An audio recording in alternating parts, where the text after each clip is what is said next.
Push button.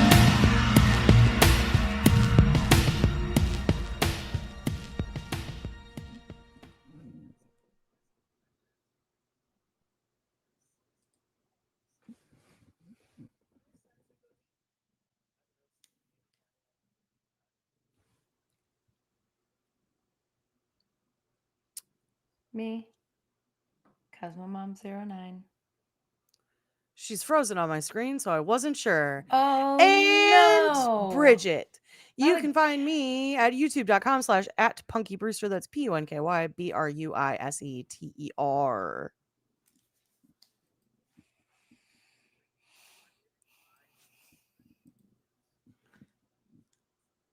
Oh no. Oh no. Why am I frozen?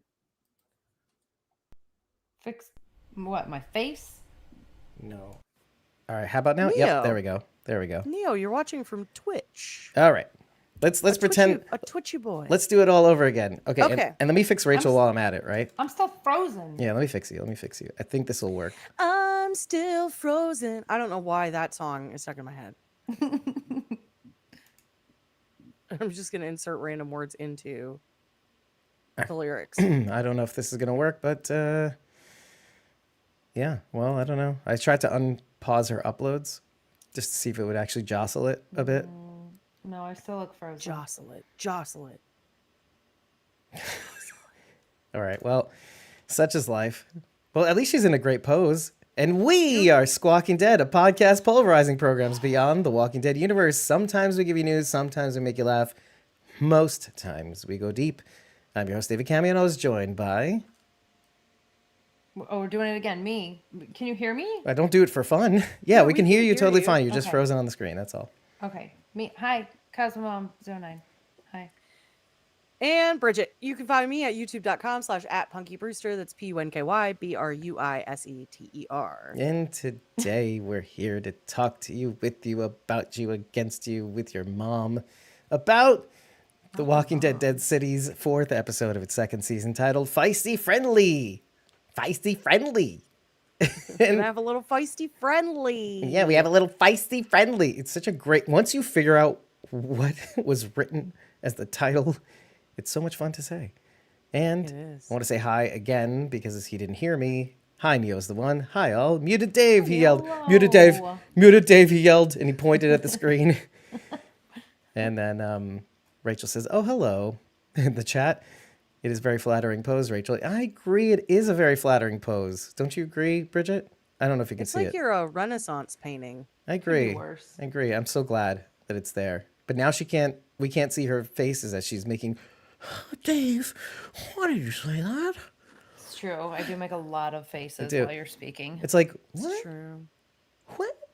Anyway, Yeah. well, we're here with you to talk to you about the Walking Dead Cities thing, and it's a lovely episode. And I, as a New Yorker, this was a very, very great treat for me because I love this New York socialite banter back and forth between the Dama and Bruegel.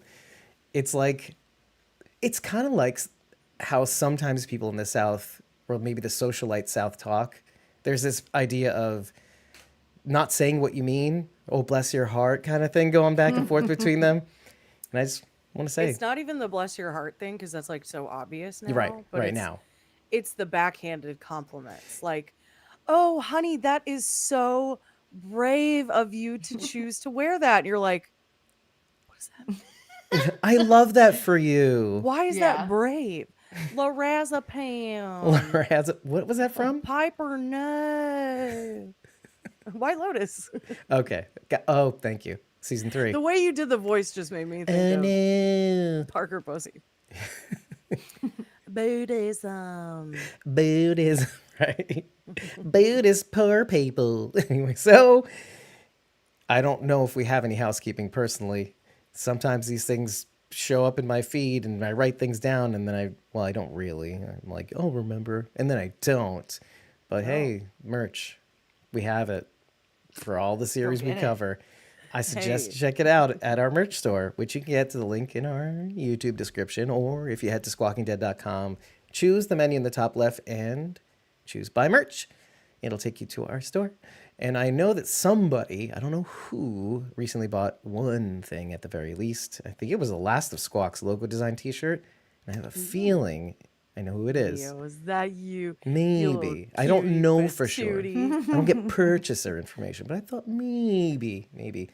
Well, today we're here to talk to you about Feisty Friendly. As the title of the episode, what does Feisty Friendly, how does it relate to this episode? Rachel. Always Rachel. Feisty friendly. Very. Feisty Are Friendly. you Polly Shore? Feisty Friendly. Feisty I might Friendly. I might be. There were boy, I feel like everyone in this episode was feisty friendly, right? Yeah. Yes. Like almost every interaction we saw was some sort of feisty friendly, from the Dama and burger roll. What was It's like brutal, Brute but it's strudel. Bruegel. Brute Burgers, bagels. Bruegel. burgers, bagels. She So yeah, just can't that, do I it. mean, She just can't do it. that It's whole- fantastic. Okay, it's close enough. It's close enough. what is it? Until we get a cease and bugle? Brew, desist. like you're brewing a beer. Brew, Bugle. gull, cool. like a gal. Yeah, like brew gal. bugles. I'm a brew gal. Bugle, but Like bugles, like Brew- witch fingers. So like it completely ignores what I just said. Yeah. Yeah. Just like I'm trying no, to no. I'm trying to get it to stick. So all the way from the interaction between the Dama and Kim, and Lost it already. Let's pass out. then we see Negan and Maggie, which was mostly feisty, not so friendly. A little feisty. And then the Dama and Herschel, of course, that was Kind of even feisty. a little feisty friendly, only because there's there's history there, and so we know it's like a little. There's got to be a little feisty there, but also friendly, Well, right, And yeah. then the Croat. What's his actual? What do we? We don't know his actual name. Oh, okay. Literally just the Croat, right? Okay. I thought we get the Dama's name this episode. No, we No, won't so find out their close. names. Her, that famous critic, her, Benjamin Pierce. I don't know why. I know. Oh my gosh, that was like that whole scene was nerve wracking. I'm like, dude, shut up. All right, we said all the things. Good night, everybody. I think that's really all I wanted to say. Oh. about this. Yeah, we covered the whole episode. Bye. That's Feisty Friendly, everybody. Thank you, everybody, for joining our live stream. Yeah. Hey, Rob But yeah, Lucchese. every Rob Lucas. needless I didn't to do it say, this time. every interaction had an element of friendly, feisty friendly. No, Yeah, well, yeah, Feisty Friendly. Friendly. Hello, Rob. And also, thanks, Neo is the one. It was him. Yeah. It came in Oh, quick. yay. First of all, it came in quick, which is wow. Neo. Okay. But second of all, thank you. Mr. I'm impressed with the public, and now I'm impressed with the using one. I don't know why in that order. I guess it's kind of a small feat to get anything from T Public on time, even though the shipping is ridiculous. It is. I've got all the Oh, faces that's today. a callback. Yeah, no kidding. Thanks, Thomas. It'll always be with me. So I don't know where to go from here. I mean, maybe there's more feisty friendlies. I mean, I thought you were going to say the obvious thing. Do I have a feisty friendly for you, my friend? Okay. I think Well, that's a one. little racist, Bridget, against New Yorkers. I have the Yeah. urge to just scream, Tony. Gabagool. So- Right, Rob? Right? Don't Right? make me. Yeah. Rob. Lob. Don't Would you make like me some laugh. globaglool? Lob Lathy? What is happening? See, guys, I'm being a feisty friendly. Because I am friendly, but that was a little feisty. Sorry. I think I might have had too much coffee. I'm so sorry. Sorry. Oh my gosh. Okay, I can't laugh because it's going to result in quite the coughing fit. But there's the obvious. The feisty friendly was the Walker battle, the arena battle. But the feisty friendly that I enjoyed the most was the Dama with Negan. Like, nothing that they said to each other was inappropriate or mean. but it was all veiled. A little very mean. It was so veiled. It was the meanest so veiled. non-mean interaction. I'm know, it was praying like- for you. Whatever you say, boss. And then it's like, oh, your family must be in the Appalachians. Don't you shut your mouth. She's a New Yorker, You so we say shut your- Appalachia. You shut your mouth. Well, you know what's so funny about that? Lisa Emery having played a hillbilly, technically, right? Hillbilly, saying it the way a New Yorker would say it. Yeah, it's definitely a New York thing. Cha-ching, ding, ching. Oh my god. What was I going to say, though? You know what the irony of Feisty Friendly is? The literal Feisty Friendly Tony, whom we find out at the end of the episode is or was Bruegel's bodyguard. Sorry, that was mean and feisty. That was aggressive. That was very aggressive. I'm so sorry. Very aggressive. He was anything but feisty. Oh, he was so timid. That made me so upset. It was Okay, upsetting. can I tell you? Can I tell you what it reminded me of? Hi, Yeah. Shardy. Hey, Shardy. Kennedy, where are you? On the way to She's dinner. going to Oh, dinner. On the way to dinner. Okay, so had a prior this reminded engagement. me. This reminded me of something because I've been reading. I went back to a series of books that I had stopped reading, not for any particular reason, just because I get distracted. But they're the Mountain Man books. They're by Kenneth C. Blackmore. I've talked about him before, but it was like years ago. You have, yeah. Probably when I like first started on the podcast was probably the last time I was reading them. Anyway, I'm on book 3, I think. It's a little bit hard. It's a little bit hard to figure out where because like it's been a little bit confusing. But anyway, it's called Halifax. It's about Halifax. All of these books Canada? take place in Canada. Right. It's about Halifax in Canada. And the main character of this book is not the main character from the first two. It's like one of the side characters from the first two that you don't hear all that much about, but he's chasing a serial killer. Is where I'll leave that point of the plot. Anyway, I just got to a part in the book where he is traveling through a city and zombies are frozen under the snow and he walks on top of them and it wakes them up. Hey, Angel. It wakes them up and they all come out of the ice and they're like kind of frozen. So they're like moving kind of weird.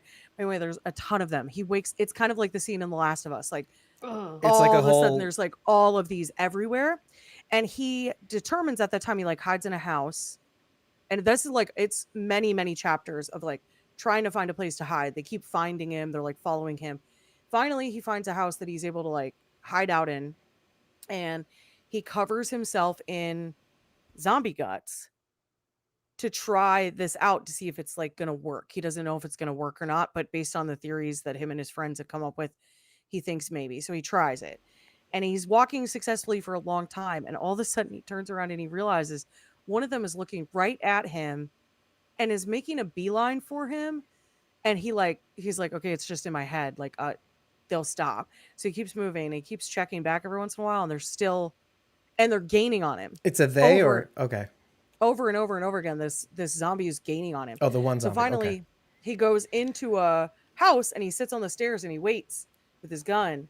And the zombie comes in and she's like, "Wait, no, stop!" And he's like, he can't comprehend That a zombie had just what's talked to him? happening because it's talking, and he's like, doesn't make any sense.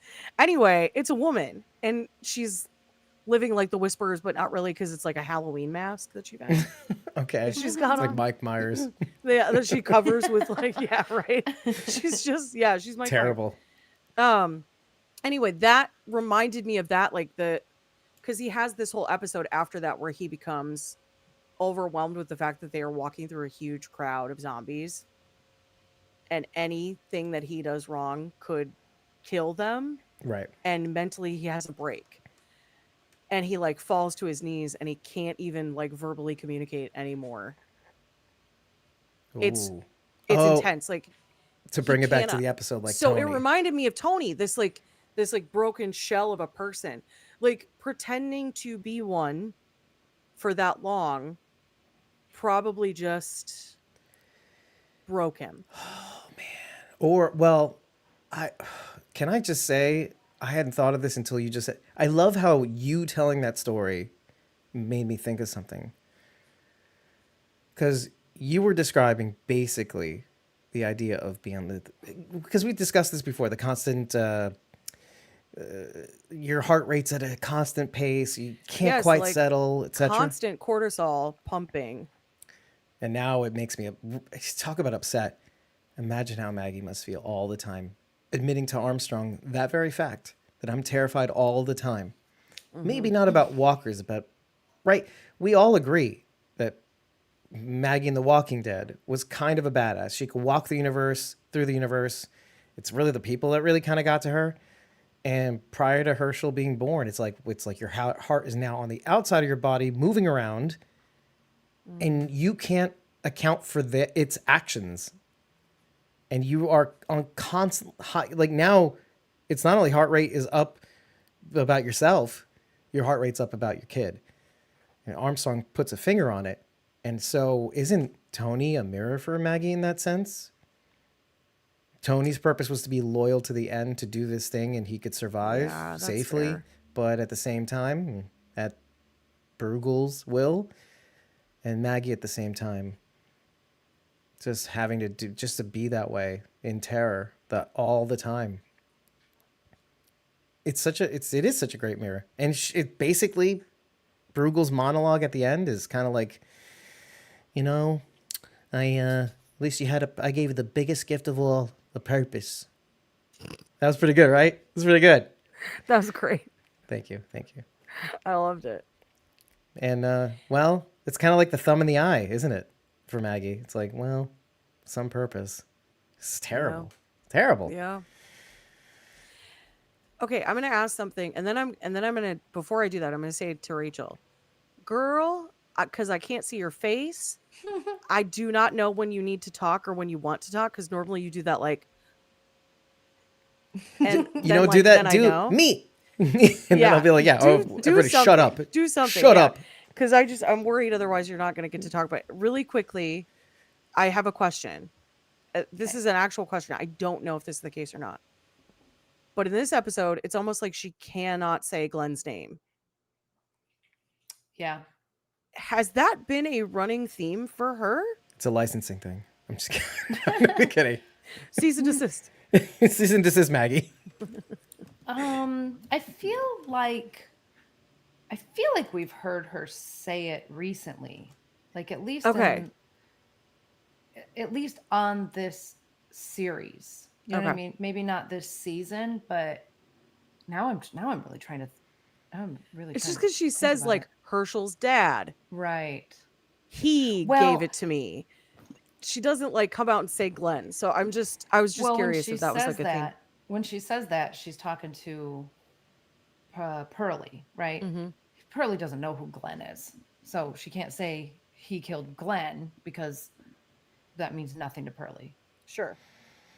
But I feel like, man, now you really got my gears turning. I feel like I've heard her say it. I feel like we did at the end, at least the last season of Walking Dead, right? Well, yeah. I don't know, but you know what? I don't blame her. Other people say it a lot. Wasn't it this more of a question of why do you think that is? No, it was one of those things that I noticed it in this episode and I was like, that's really weird.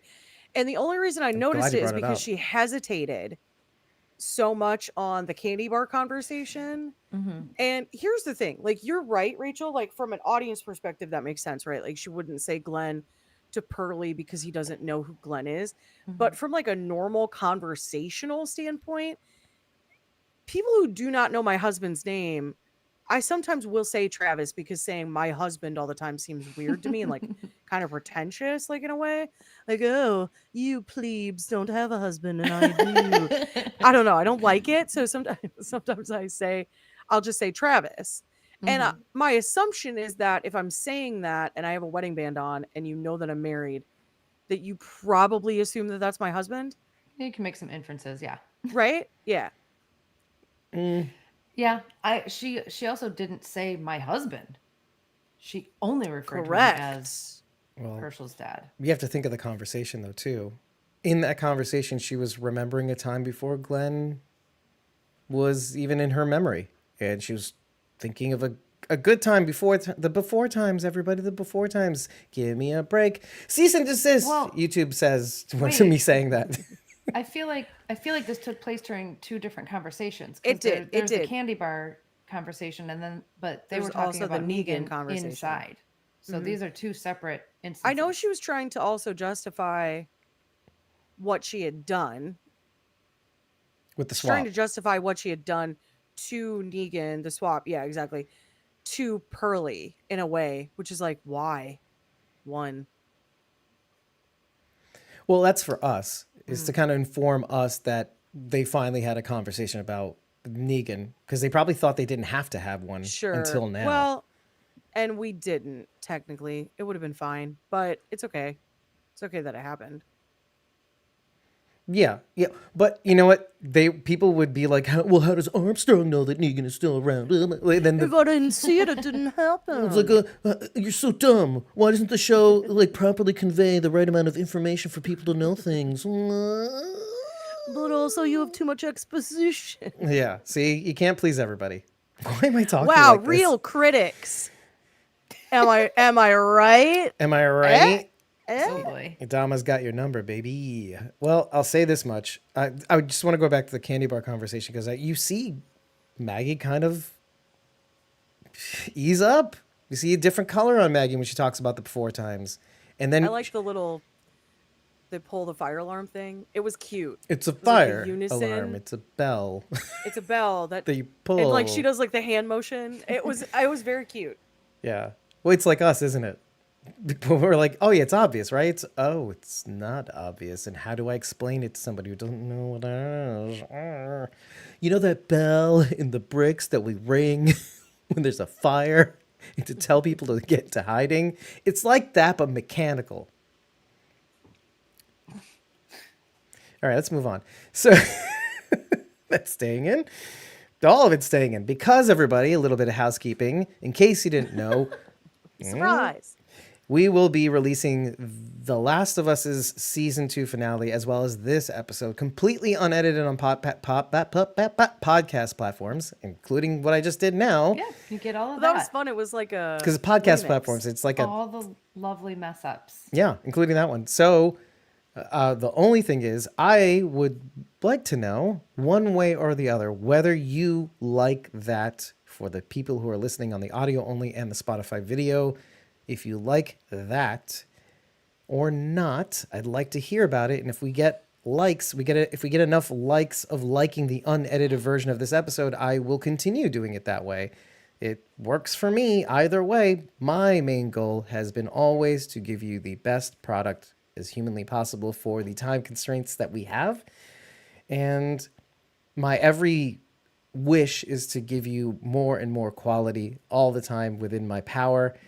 However, if you prefer the unedited version, I'm not going to step on that. And if you like it, it's easier for me to do. And so I would love very much if you are watching this on YouTube as a live stream, tell us in the comments. If we get enough comments from different people across all platforms, I would, and again, if there is no comment section in the podcast platform you're listening on, head over to ratethispodcast.com/squawky-dead. Say something nice just to kind of please the gods, right? You know, say 5 stars and the whole thing. You could leave an emoji. You could not leave an emoji. That's fine. But also tell us if you like the unedited versions or you like the edited versions. And hopefully we'll get something out of it. Tell us by the next episode release, because that's going to be the determinator. If we don't hear anything or if you don't hear enough, we won't do it. We'll go back to torture again.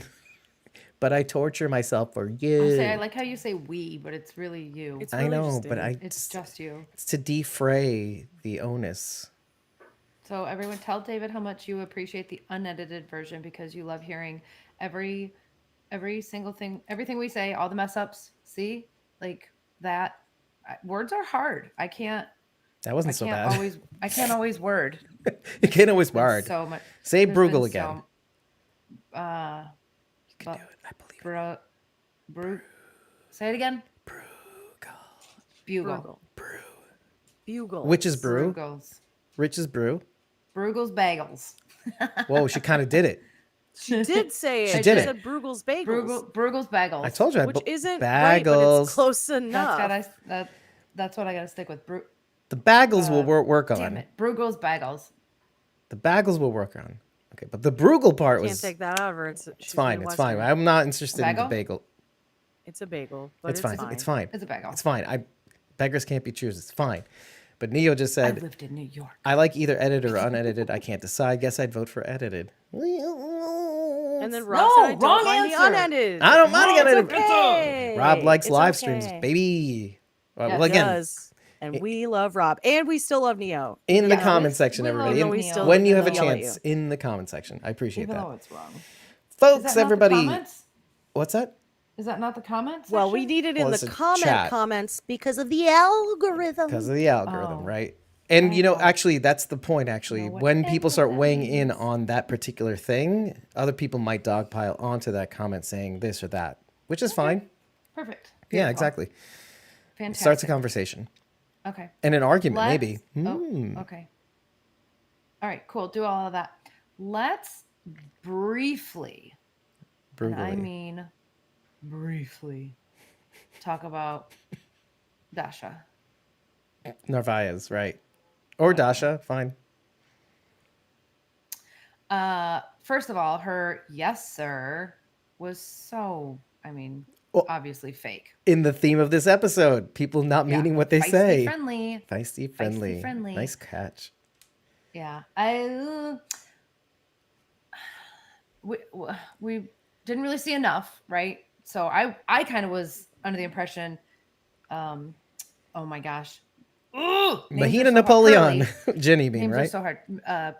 Pearly was gonna go Oh. do whatever, and then she was gonna rally up whoever and go off in a different direction. Like hands down, I thought that's what was gonna happen. Oh, we can all agree. Yeah. She's going to mutiny. Oh, for sure. Well, for sure. After the Ginny convo, she has an excuse now because she appeals to authority. Because if Yeah. Armstrong isn't aligned with the New Babylon Federation's mission and he's being co-opted by another force, maybe he's with Bruegel's Bagels and everybody else. I want that to stick now. I know, me too. But So I know this is terrible. I can't believe I have to ask this question because I know we saw it, but Negan did Negan kill her dad? We saw that go down, right? we did not see it, but he did say it. Oh. Well, that's why Oh, the okay. New Babylon Federation is after him, or what? They're not after Okay. him now because he's dead, quote unquote, because Pearlie killed him, quote unquote. But then she was like Remember the- following Negan for a while. Why is my Well, okay. brain not? Let's catch you brain- up then. It's fine because when Negan killed her father, he realized that he left a child. Yeah. And so he took the child in afterwards, never telling her that had occurred Okay. until the That end of the information last came out later. season. That's right. Thank you. I just needed a little refresher because I'm like, Do not mind because I'll tell you what, some people do forget, and your question makes it so that we can catch them up. I always love that. Yeah, for sure. well, Who doesn't like I don't mind. mansplaining? I don't mind being the dumb one. When you say that. Also, that was going to be my tattoo for you. The dumb one? No, just drawing I would draw like a brain and be like, you so smart. No, I'm not. That's what I was gonna say. You so smart with like a little exclamation point and a little heart in the dot. No, now I want you to put the dumb one. Absolutely not. No. I hate no. it. I hate that for me. I hate that for you. And you know what, folks in the chat, Sorry, tell I've Rachel how accepted it. smart she actually is. No, 'Cause don't- if you mean it, don't if you lie mean to it. me. If you Like, don't don't- mean Hey. it, it's fine. Hey, now. You will not talk about my friend that way, ma'am. Let's Hey, move on. Look, some of us are smart and some are like, just know your limits, right? Like, Well, yeah, If you're know your dumb, then limits. I'm dumb. So shut up. Well, I'm no, smart. you're not, Leslie. Nope. I'm smart, and I know that you're not dumb. How about that? Oh, this There is you go. honestly, I've tied your smartness to my intelligence, so Hi, Caleb. it's a pretty tough line to draw now. Okay. This is why you're wrong, Dave. Anyway, Hey, Kayla, in the chat, Facebook. we're all in agreement on Oh, where? Dasha and her turncoat. Yes, I mutiny. frozen? Mutiny. Okay. Mutiny. Mutiny. Yeah, for sure. Yes, but then there's the question of, did Ginny tell Narvaez? Or was the look back enough confirmation for her to mutiny anyway? Exactly. I'm curious. Yeah, I feel like she's looking for. She would have taken any excuse. It's not going to take much to push her over that edge. Oh yeah, the fact that he stood up against her when she was trying to Hmm. mandate that they just take over. What are we calling them? New Babylon? The forest Keepers? people. Oh, the Foragers. Foragers. That's what the crew called them, so I just Oh, went with that. It's yeah, easier. that makes sense. Better Well, than forest people. there also is the question that entered my mind. Did she take the weapon and it wasn't meant for Negan? Could this be a story she tells Narvaez? And could this be for something else? It could be. It could be. Like what? I hadn't gotten that far, and I thought maybe you guys would see. You're not dumb. I thought maybe you'd feed the birds a little bit on that one. Because, shows like to misdirect us, and especially the people whom they're talking to. So anything is possible on that front. Maybe, but I feel like it would be more of a risk for her to admit that Negan is still alive. True. It would make more sense for her to lie about not killing him and making up a story about someone else. Because I mean, why? Why spill the beans that Negan is still alive? Unless, unless it's by design. Somehow? Do you think Negan maybe got a message out to Ginny? Somehow? Same way that Dama did to Herschel, or implanted a suggest? I don't know. I don't think so. Well, That'd be it was the interesting other that way there was around, though, right? Herschel sent a message to Dama Yeah. via Yeah. Be the smoke tire fire tires. discovery. Tire fire. Wow. Yeah, words. Words. Damn. I have no words for this though. It's so odd. Not odd, it's heartbreaking. You do see, well, first of all, we established that for sure Herschel's been, or was at least attempted to be brainwashed. Attempted. We don't know how far that's held.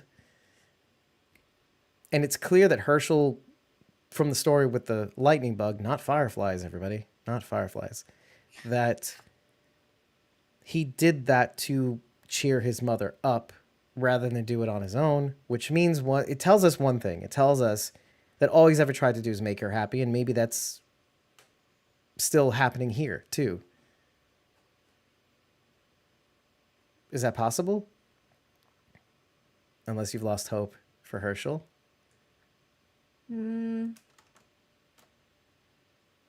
Well, I mean, Rachel and I didn't have much hope for Herschel to begin with. But go ahead, Rachel. Oh, say yeah. more. I heard you.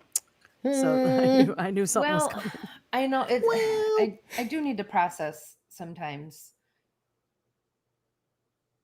and I don't really. I don't know where it's going. Like I don't like having these thoughts that don't have any place to go. Because he obviously has this connection, this feeling for the Dama. We don't. I mean, we kind of know why, but I still don't feel like we've seen everything that has happened between the two of them, right? We just barely scratched the surface of what those two were doing or talking about. I don't know. The more you say, the more it sounds I know. sketchy. I know it's so disgusting, and I'm grossed out by myself. But clearly, Herschel feels something for her. I just don't know if it's going to be strong enough for him to completely backstab his mother. You know what I mean? No matter how mad he is at Maggie, I don't. But then he did set the tires on fire, so I don't know how far he's willing to go. And I mean, this is kind of reminiscent of comic book Herschel being a little poo-poo head. You know, look at me not swearing, Breast. but Impressed. in like evil way, right? The comic book Herschel was he was more of a nuisance doo-doo head. Well, This is keep going. Sorry. well, this Herschel's has the potential to seriously cause damage. Yeah, like in a personal way. Yeah. Like, right? Yeah. I mean, depending on how mad he is at his mom, he could really screw things up. I So- mean, what if he told Dama that they're gonna go destroy, or they're not destroy, they're gonna go steal the methane? What if he told her that? Oh, well, yeah. Oh, yeah, because we didn't see what that interaction was also, right? Exactly. Yep. Well, And now they're walking into a trap. let me backtrack just a little bit because I noticed something. One of the little frames that we have in our title sequence from when we first start up is the frame of Carl punching Herschel in the face. But I noticed Herschel's dress was kind of like Bruegel's dress. And I thought that was a little interesting. A dress? What? His What? type of dress, his little tuxedo-y outfit. Like he's not wearing a dress. Maybe you are the dumb one. I don't know. David, at best, that's a tunic, Dave.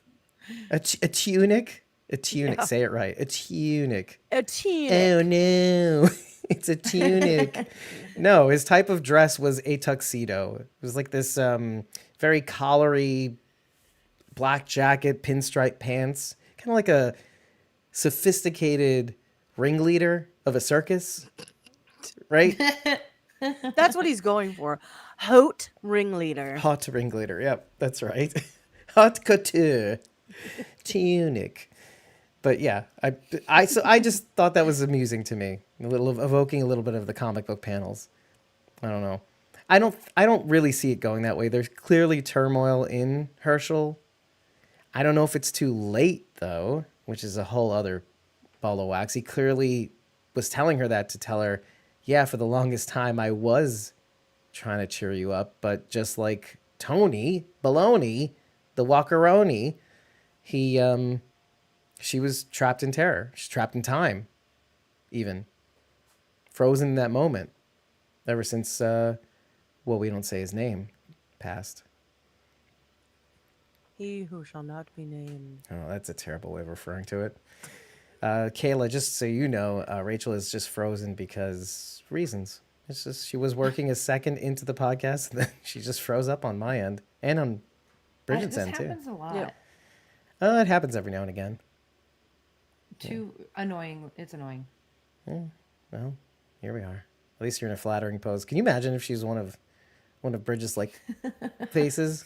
It happens. Why does that happen to me? Why is that? Doesn't, which is great. I love that for us. No, but- I mean, like any screen cap is always like why? Oh, I should show you one that And Dave's like, hilarious. Let me post it on social media because I you're did not secure post in your it. I'm trying to confidence. Aren't you, Bridget? I'm like, actually, I'm really Oh, not. I'm actu- super insecure, but thank you. For posting Thank it. you for she pulls off this I don't care about anybody at all, anybody's feelings at all. And so I'm like, that's my impression. And lo and behold, that is not true. It's If only it was working. true. That's not true at all. I'm It's glad working. I'm fooling everyone. Then again, I have my own limits. Ooh. She's not frozen, it's just you. It's not just you.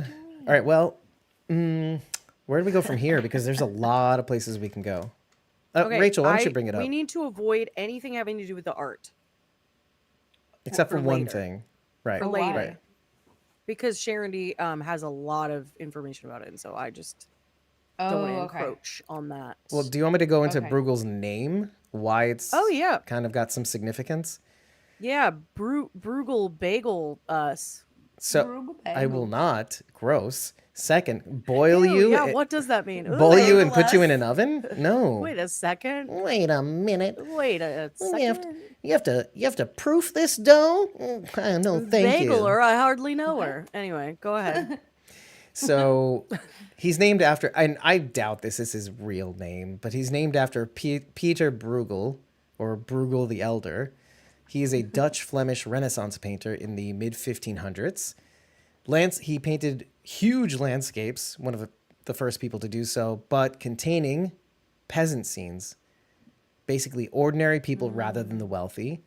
He did some religious work, but he focused most of his art on ordinary people.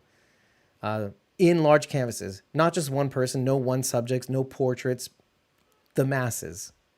Bridget likes this. Bridget likes the masses. Yeah, vive la révolution, right? Yeah. Well, yeah. And the thing about him not doing portraits is it goes against what the kind of Dutch mainstay was, which the Dutch people excelled at portraits. Was it like Whistler's mother? I think was a Dutch painter as well. His paintings Yes. contain, yeah, right. His paintings contain observational humor and attempt at social commentary as well. Well, and who is that if not? How was the I hope the traffic wasn't too bad. Anyway, focusing on Relevant social commentary. exactly focusing on quirks and foibles of human existence rather than perfection or beauty. Kind of the thing we brought up when we brought up Goya is about, well, rather than we're awesome, humans are great, piety, and sunbeams are blasting out of my ears. No, brutal, brutal. It's just all about the ills of society, how ordinary people have it bad, and it's not all sunshine and rainbows and light beams coming out of your eyeballs. So, yeah, that's basically what I've got. I have a Wikipedia link, but I'm not going to read it. I have things to say about that. And hi, Jason Cohn. Hey, Jason Cole. Hi, Jason. Hey, Rock Monster. So that's really interesting because he's a representation of, as the crowd says, he's new money. That's another thing. And Oh, yeah. I would bet money that he came from low Nothing. income. Yep. And this is all for show because he couldn't access it before. So to like know the listing cost of like the painting, to attribute that old world monetary value to it, this all screams new money. Definitely. Let's put a button on that, because here's the thing. I can tell you from my own experience, I work in IT, and I had to, in my early days, I had to go to many homes of rich people with multi-floor apartments in Manhattan. And the thing about, and this is not a commentary about rich people. Oh, eat the rich, horns up. No, it's not about that. But Hell yeah, brother. That was wild. I did notice that That was insane. I loved it. there's one thing about social, like NYC socialite society. I'm not saying high society, but they have this interesting kind of insulated or insular view of life. They don't know anything outside their own circles. I mean, you could say that about anybody, but there is a distorted sense of reality when it comes to people who are up there. Not Bruegel per se, though, because like you said, when he mentions the price tag, rich people don't talk about how much things cost. No, do you remember, like, this is like a more relevant like example of this is when COVID started and going. celebrities were like, Oh, yeah. what will help? What will help the poors? I know. Let's sing them Imagine by John Lennon. And everyone was like, this is, what is this? One, two, why? And it's not what we wanted or needed. And you're in your mansion by yourself, and I hate you I could so feel much right now. Yeah, I could feel you going, like, rushing into this, being like, wait, hold on a second. How do I say this in a way that doesn't make me look like an asshole? Me? Yeah, I mean, a little bit. You're like, I can't wait to tell you about this thing. Wait, how do I? Anyway, No. No, I'm right. Like- it was not. It was tone deaf. like But it's fine. politicians showing their double freezers of ice cream and only Oh ice yeah. cream. Here, let me show you. I'm like the regular people. I need a sweet treat at night. little sweet Okay. treats. Well, yeah, that's cool. I am struggling to get my prescriptions at the pharmacy, and my heart device went off. But like, cool. I guess you're also feeling the pandemic. That face. What if it froze on that face, Bridget? Right It there. would have. This one. Sorry, audio podcast. You can't get that.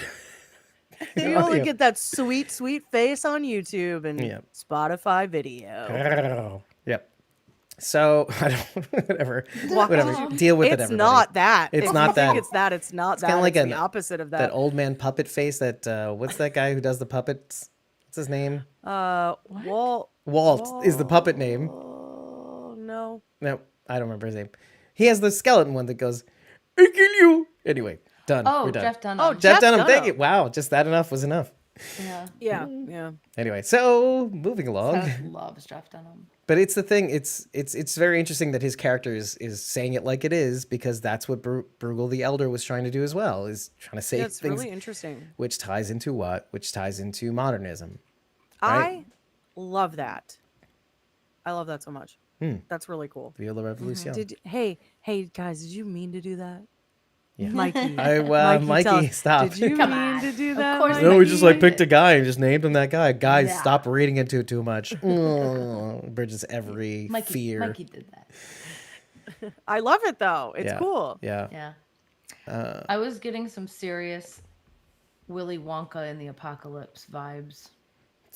Oh, the costuming was superb. Mm-hmm. I have to say, it was really great. I really enjoyed it. I feel like this the ringleader comment has shattered it for me, and now that's all I'm going to picture. Well, But I almost felt like it was like a form of like dandy. well, it's funny you mentioned that, because that's how Kim Coates referred to Bruegel as in some of the panels. He actually calls himself a dandy.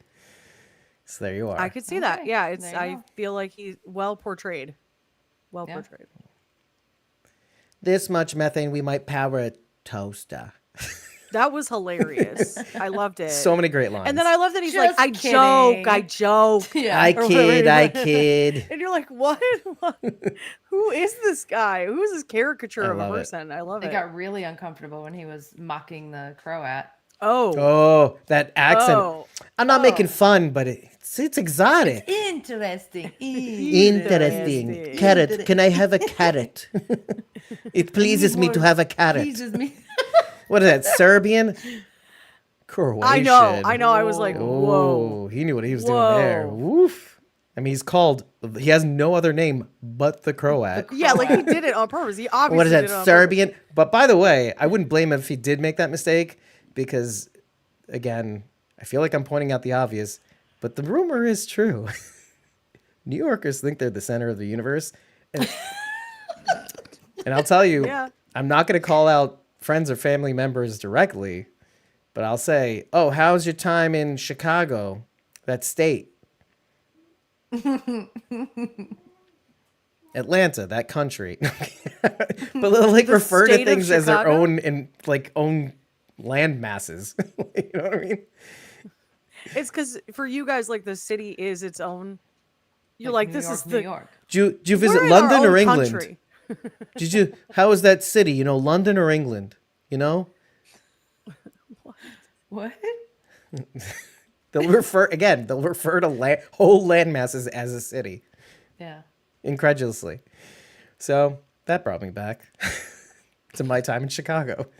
Oh, where is that? It's the whole country, right? No, now I'm just being ridiculous. Okay. But like that vibe, but there's also that sense of, is this an act? Is this more of an act, or is this more of like just the way he is? Because there seems to be some intention to it. Yeah. Oh, yeah. Definitely. Well, there's a lot of trying to impress the Dama, obviously. I did enjoy. I couldn't overhear exactly what he said, but when he takes her, she's like, "Show me around," and he's like, "Oh, my darling, I will." And then he goes to take her off, and was he talking about the Goya? So He here, couldn't decide between what Goya to give her. yes, exactly, and Okay. right, which tells you two things: one, that he has more than one. Okay, that's Oh yeah, already Yeah, yeah. awesome. But two, he's like, I couldn't decide between the dog eating the chicken, and then it Yes. trails off, and of course the one she got in the end. Mm-hmm. I had a few thoughts about that, but let me, before I go to the thoughts, tell you what he means by the dog eating the chicken. It's unclear whether this is what's being depicted in the painting that he's talking about, but the painting is a Goya, and it's called The Dog. And it's a kind of a silhouette of a dog against a kind of dark earth and yellow sky. And the dog appears to the viewer in many different ways. One could be perceived, and this is the popular consensus, is that the dog is falling in quicksand. Right? Because the yellow sky looks like it's like, Okay. and the dog is looking up at the heavens. which signifies man's brutal struggle against the malevolent forces. And as he looks up, as man does in a foxhole, there's no atheists in foxholes. It's man's looking to the heavens for a savior and not getting one.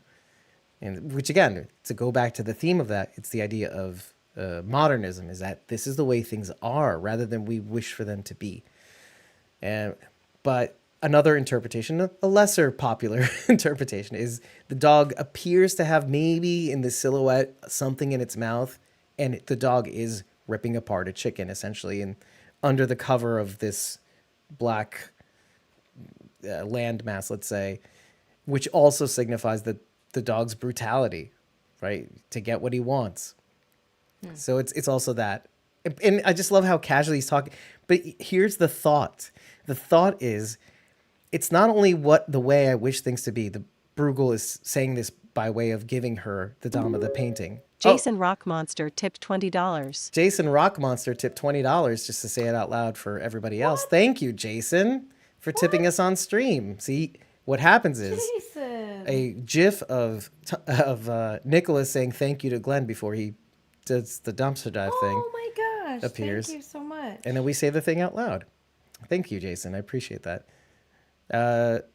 I wish you had a message that I'd say things out loud and you get me to stop. But thank you, Jason. Thank you, Rock Monster. I love that. I love that for us. So it's not only about what he wants in New York, the shared vision of a modernist New York. It's also what he thinks about her. He thinks she is a vicious, vicious, horrible human being who's willing to go to the mat because of the Goya painting he actually gave her. That she's willing to eat her own children to get what she wants, to live forever. She's willing to sacrifice the future to live forever. That's what he thinks of her. Mm-hmm. You know, and he could have chosen just, average brutality. That's the way life is. The dog with the chicken, or the dog, dying essentially. So no, he chose violence. I think he chose correctly. I think he chose correctly too. It's very informative. Yep. Everything okay, Bridget? You missed, did you miss? I just know that Rachel has to leave, and so I was like, I gotta run to the restroom now. So I don't miss her? You could have Or gone it's not after gonna she happen. left. I could have been alone for a little while talking to the audience. That's fine. Oh, Jason, I know, right? There you go. thank you. Yeah, that happened when you stepped away. He doesn't give us That's so $20.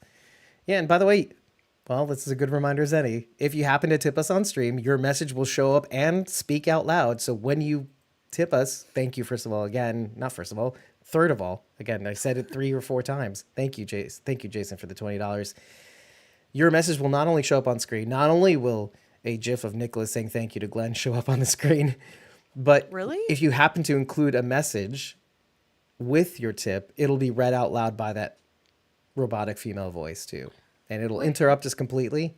Did he, what was his message? There was no message, but it said, Oh, Jason Rock Monster tipped $20, which is what he chose as the nice. name. I love Nice. it. He loves it. I love that he loves it. monster. So let's move on to something else, Rachel. I figure you should pick out the next topic. Ooh. Let's see. Let me think for 2 seconds. Okay. Do you want to bring something up meantime? No, I want to talk about Mr. Pierce. Okay. Hopefully you're thinking the same thing I am. Probably not because, well, I don't know. You and I were pretty on the same wavelength quite a bit this weekend, but we're not in same proximity anymore. So we may have lost that connection. We may have lost our powers. We may have lost of our similarity. our twin powers. No, I'm really enjoying Mr. Pierce. I feel like I want to endow him with a certain amount of plot armor, but I don't think he's going to have it, if I'm being honest. I think they're going to keep this character around just long enough for us to enjoy him, and then they're going to say, done, you're dead. So maybe like Rub 'em next out. episode, if we're going like every 2 episodes. Maybe, but we might need to see a little bit more for him. He did have quite a few lines this episode, so they Wait, could be when pulling a did Victor on Victor us. die? Yeah, Second episode. Episode 2. Okay. Yeah. Can I just say I could go this way or that, and there's some evidence for that. As far as what, his death? Well, let's go with him living. Okay. If the Dama, apparently according to the Croat, as they're stuffing him into the trunk, is about to arrange for better accommodations, well then she may be pulling upon Pierce the same treatment she gave Herschel. Felt sarcastic though, didn't it? Could be, but you can never tell with the Croat. He's so straight laced until he's obviously not. Nigan! Buras! He's obviously being a little ridiculous. Unless he's not, and that's just him. And he's cringe. Maybe. I feel like the Dama is the kind of character that would see the value that Mr. Pierce is offering, right? This kind of stuff should be documented. I should interject one thing that Eli Journet said in the episode or Insider, and he said that to pair with the discovery that Benjamin Pierce makes and relays to the audience, including Negan, that the Dama is a critic, part of her superpower, kind of like Negan, is drawing out the full potential of someone. And if that's the case, and Through abrasive criticism. well, through the power of criticism, the power of friendship. But no, it's the he also added an addendum. It may be in their self-interest, it may not be in their self-interest, it may be in her self-interest, but regardless, that's her superpower, is that she will draw upon a person's full potential to, and I'm guessing to serve her needs and only her needs, to eat their children, whatever, if we're going to go by the Goya painting. So this is why I'm saying I can go either way, because I also had that premonition as well. There's another bit of evidence that goes your way, Rachel, which is, what did the people who made the show do to make me mad? Ask me. Because right before the main battle biter, not the main one between the tow truck walker and Tony, but the first one that they have that First round. Tony obviously wins. They play Bach right before they go into the stadium.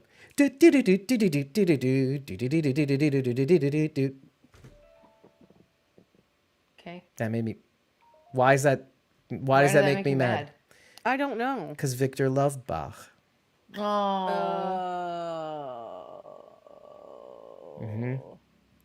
Okay. So wait, let's connect it now. Let's connect the dots. Well, what happened to Joan? What happened to Victor? These are people of a certain age who survived, who were born slightly before the apocalypse, and who made it yay far, and that really breaks my heart. Now, Benjamin Pierce, we don't know if he's the same age. But I would conjecture He's a little younger. He's either at the same age or a little younger, or maybe he's definitely older than It's hard Herschel. to say. He definitely has a baby face. No, you know what? If Herschel was born 2 or 3, you could say 3 years into the apocalypse, because 9 months to have a baby, etc. Right? Yeah. So Yeah. he's definitely older than Herschel, and if that's the case, odds are he was either born right when it happened or just before. I feel like he might have said he's something. more Judith's age, Well, Judas was also born after the apocalypse, though. but like Oh, but Lily. right after, like Yeah. right at the beginning. Yeah, but Or, do you like, see that, within honestly, the first though? year? Do you see that, though? I feel like the actor is older than Kaylee, but then again, Kaylee would be older in this scenario. He's not old enough to have any sort of memories of the old world. That's certain. That makes sense. We had a giant time jump too, so it's like throwing off. Yeah, Because 17 Kaylee's irrelevant. Yeah, I feel like 17 Judith PDI. is older than Kaylee at this point. Yeah, I mean, according to Dead Yeah. City, sure. Right. That's that's what I'm saying. Yeah. Although, didn't Kaylee just have a big birthday? She 18? I think Yes, that's what I she saw, is. the balloons. Yeah. So then, well, I'm glad we brought that up. I would say that Benjamin Pierce is older than that, though. And so technically, yeah. Kaylee is But older what- than. What was Well, the no, time Judith. jump? I'm saying Judith is older than Kaylee. Yeah, because what was the time jump? Between the 16 end of- years? It's 17 PDI, so it's the 17th Okay. years into Yeah. the apocalypse. I mean, he's older than 17. Benjamin Pierce. Yeah. Oh, Just yeah. according to that. Yes. I know we try to Yes. do it against people's ages on the show, but it's, well, let's just go with the show logic at this point. Oh. Which actually This is brings me always, back. like, Sorry, go ahead. My mile marker. Yeah, I know. Well, we have to see what's what. I'll say there has been criticism about Maggie saying 3 years in when it came to the candy bar and referring to Glenn having given it, kind of forgetting what she was talking about at the time, then remembering the last time she had a candy bar and it being her husband. So people were like, if it's 2 years in, how can it be 3 years? I mean, the only way I can explain that away is that maybe she's saying it was in the third year of the apocalypse after the second one had passed. That's a good way of saying that. That, or here's another way to explain it away. When she talks to Herschel, She meant Alden. she says, "Do you remember?" And he's like, "Yeah, you say I was 5 or 6, but I think I was older than that." It's like, you have to remember, they don't get on their cell phone every day and know what day it is. I'm so glad Exactly. you said that because Exactly. because somebody did bring that up, but more in the context of how trauma distorts memories or It does, 100%. how you remember And- things differently.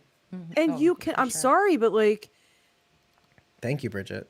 there's just, you can't, there's no way that if you are fighting every day just to stay alive, that you are going to remember what year something happened. It's all going to blur together. You're lucky that she was even in the remote vicinity of it. Agreed.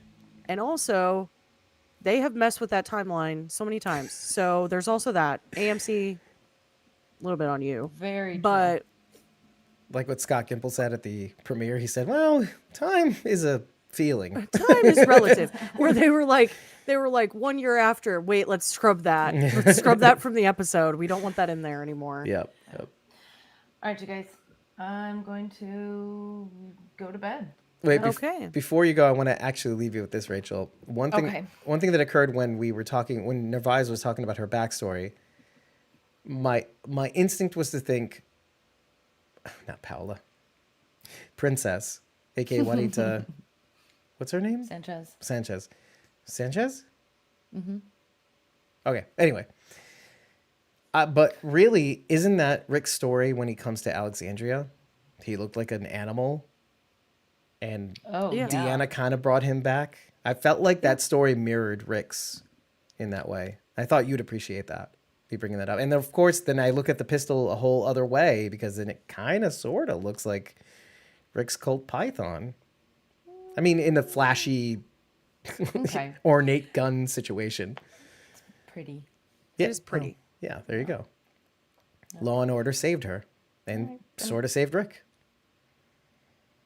Good night, everybody. Good night, Rachel. I wish we could see you waving goodbye to all the lovely peoples, including us, I'm doing the supermarket sweep wave. which we'll see in the audio podcast, by the way. So that's great. If you love everyone, don't move. She loves you guys. I literally stopped moving too. I'm like, oh wait, we Oh, can't. wait, see hold you. on. All right. Good night, Rachel. All right. Good night, you guys. Love you. Love you too. Bye. Bye. And then there were the two dummies. Okay, I've got a lot to give you from Sharon D if you want to go there right away. Okay. I'm going to give you a heads up before you go into this is that I was tempted to get a list of the paintings that were flashing across the scene right before they show the painting you're about to talk about with Washington crossing Yeah. the Delaware. However, I did not. I stopped at the first one, which was Salome. Yeah, it was 1899, I think it was, with the head on the platter. So, like basically Salome's revenge, essentially. I wanted to also, but like I said, I finished the episode literally right before we came on. I almost didn't make because it. art history is a passion of mine, and I teach it to kids. I love art history. So the fact that there has been so much classic art in this episode, but even that this really in the show and the IP as a whole has used art in fascinating ways I definitely for agree. storytelling, which I love. But Sharon D sent me a very long message that I was then like, haha, I can't read this because I haven't watched. So Oh, thank you. Okay. Now you're reading for the first time. This is like, are So you I'm trying to reading it for make the first excuses time. for the audience? Like, Okay, I don't I'm know. a great reader, so no. Which is why I Anyway, told her to send it to you instead of me. Okay. Oh, I bet you All like right. that. So Sharon D says hi and that she's going to dinner tonight. So Dave told her to send her thoughts on the episode to share. They mostly concern the Washington crossing the Delaware painting. Washington crossing the Delaware was painted in 1851 by Emmanuel Lutz, 75 years after the actual crossing. The painting is not historically accurate, but instead was intended to urge liberal German reformers to look to the American Revolution to inform the European revolutions that were happening at the time. Given Herschel's artistic ability, it's not a stretch to imagine that the Dama would use him to also paint or draw propaganda to urge others to follow their reform of the past. The painting is also very diverse, including an African American man and possibly a disguised woman among the other various representations of colonial people on the boat, which includes riflemen and soldiers. This signifies the fact that in the Dead City world, people are no longer judged on color and or sex and gender, but rather on their marital and leadership. I'm sorry, their martial and leadership abilities. There are 13 men on the boat, just as there are 13 men in the Last Supper, and I would argue 13 colonies. Colonies. Yep. And we were given a very Last Supper-ish tableau in this episode, though there are only 8 at the table. Yeah, it's a thumbnail in Also, our video, by the way. I just included the image. yeah, also, as in the Last Supper, there is a mystery. The Last Supper has the disembodied hand that doesn't belong to anyone at the table. And with George Washington crossing the Delaware, there's a mystery person of whom you can only their weapon is seen in the painting. There's a lot of controversy behind that, actually. A lot of essays on this subject. So, yeah. Mm-hmm. One impossible aspect of the painting is George Washington standing in the boat, which, given the stormy conditions during the crossing and the design of the boat itself, would have ended with the boat capsizing. Yeah. In other words, the people who are leading should keep somewhat low profiles or risk upsetting the boat, which will cost everyone on board. And the people all said, sit down, you're rocking the boat. As to the actual crossing of the Delaware, George Washington decided to cross the river into Trenton, New Jersey, where the German troops hired Hessian. by, I'm sorry, I said Haitian, and I You don't know did. why. Hessian, yeah, Hessian. Well, German that would be troops. interesting. Yeah, that's wrong country. Hired by the crown, were camped for Christmas and attack. Not only would the Hessians be drunk and carousing for Christmas, but no one would expect an attack during a vicious snowstorm. Some of this is incorrect legend, though, as the Hessian commander actually anticipated an attack by Washington and had his men on guard and alert. The actual attack from Washington was delayed by the storm, though the storm proved invaluable cover when they finally did land, and they captured 1,100 German soldiers and killed 22 while only losing a total of 5 men themselves. Most people believe the drunken soldiers were caught off guard, quote unquote, myth, though. So I feel that like Bruegel at some point will use this tactic using a holiday and celebration to get the advantage over the Dama. Also, Case in the point here. real, Is that yeah, what you're saying? exactly. Okay. The real original George Washington crossing the Delaware painting was partially destroyed by fire in Lutz's studio, much as it is partially destroyed in the episode. So the version hanging in the Met is the second iteration. Tap it. Tap it. He's like telling people to put out the fire I know. instead of Tap rubbing it. Not too hard. Not too hard. Tap it. It just amuses me. So, Oh my god. Oh my god. Oh my god. I know. As he's rushing into the room. He's like just having like a total conniption. Again, right. Jeez, Bridget. Okay, Very so racist. I think what? I think Gabagool. that I think Gabagool. I think that what Charity is saying here is that yes, like there was some use of celebration, but I think she's thinking that because they're going to merge, that he'll throw some lavish party as a distraction, which would be interesting to see. Pairs well to the very end words that he uses. I still have moves. Because he wants to be Yes. top dog. Yes. I want to be top dog. I just want to use that voice again. I love it. I love it. I It's so believe good. I believe it. I will say more to that because Okay. the depiction is so. First of all,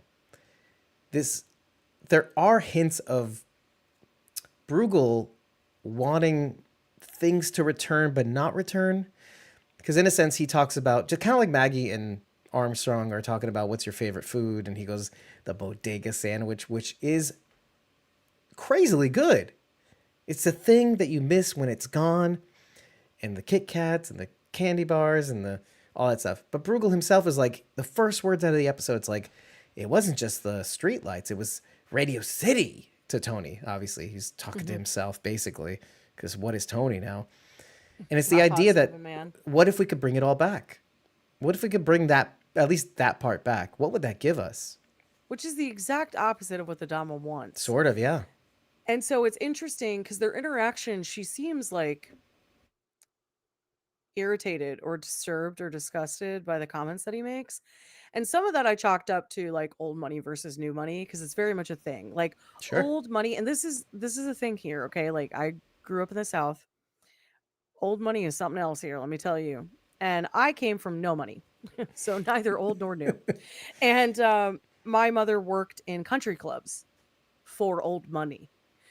Oh, I And didn't know that. Okay. people that would join the country clubs that like had hit it big in something, like because the tech world was like really thriving at this time, or like early to mid 90s. I see. Tech world's coming into play. Oh, the we've bubble. got Mm. we've got Raleigh Triangle Park RTP. We're getting like all of these big things are happening here and people are starting to hit it big. And when that happens, so these like new money families would join the country club. And Lord have mercy, did these old biddies have something to say about that? It was just like they were disgusted by like the Ugh. clothes that they wore or the stuff that they would say, or how dare they act like that, or how dare they let their children act like that, or whatever. It's like it wouldn't even matter what it was. It was just that it was happening and they didn't like it. And it threatens them in some way. But that's really what reminded me of, I'm sorry, what Dama, like how the Dama was responding to Bruegel really reminded me of that. Like I could Right. just hear these women That I have to deal with gossiping, this. That I need Yeah, this guy. Ugh. Exactly. Because they would hire my mom to come work at their house and then talk to her like she was their peer because they had nobody else to talk to. But that's not the case. We had zero money. But yes, I will eat your Godiva chocolates. Thank you so much for introducing me to such an absolute delight and pleasure.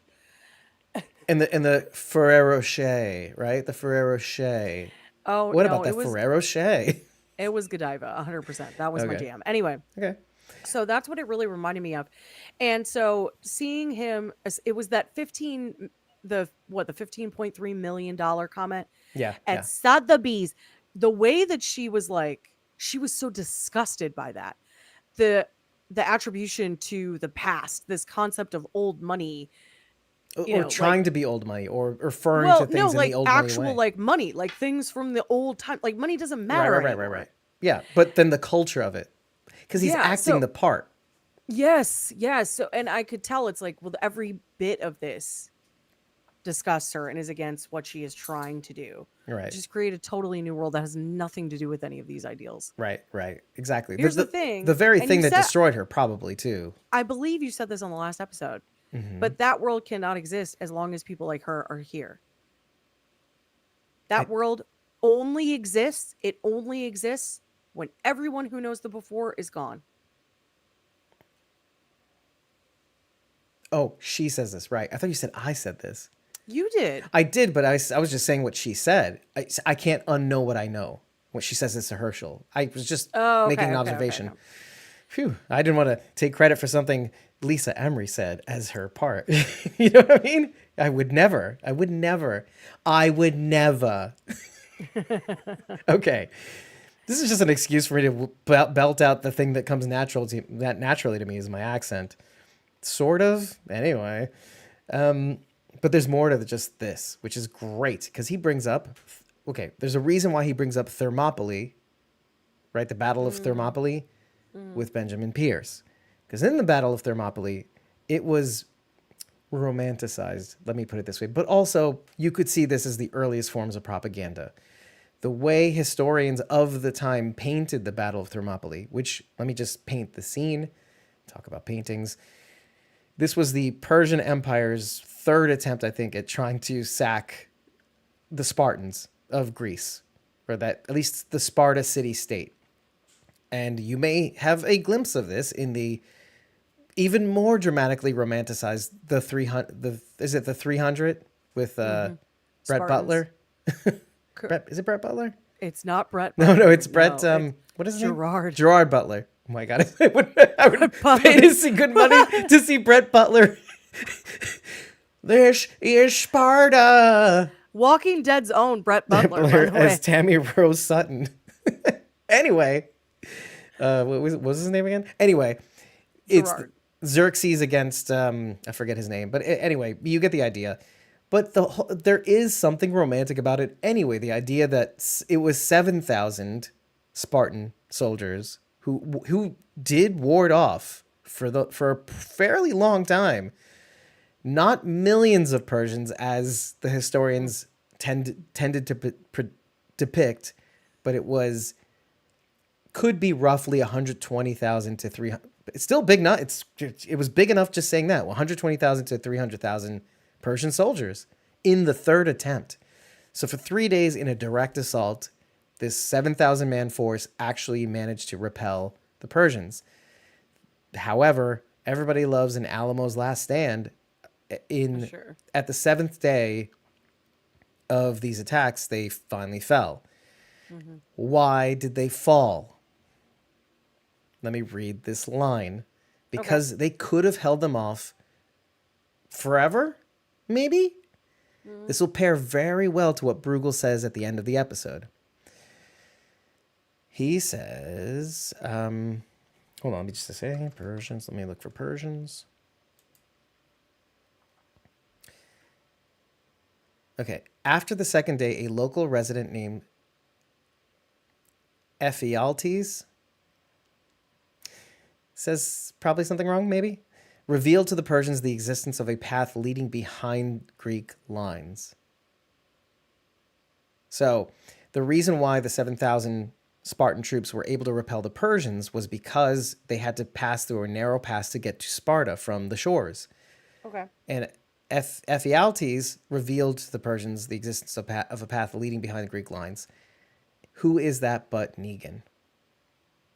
If Negan you see the chess moves being played between the Dama and Bruegel by way of backhanded compliments, but you're not seeing the moves that Negan is playing completely subversively. Yeah.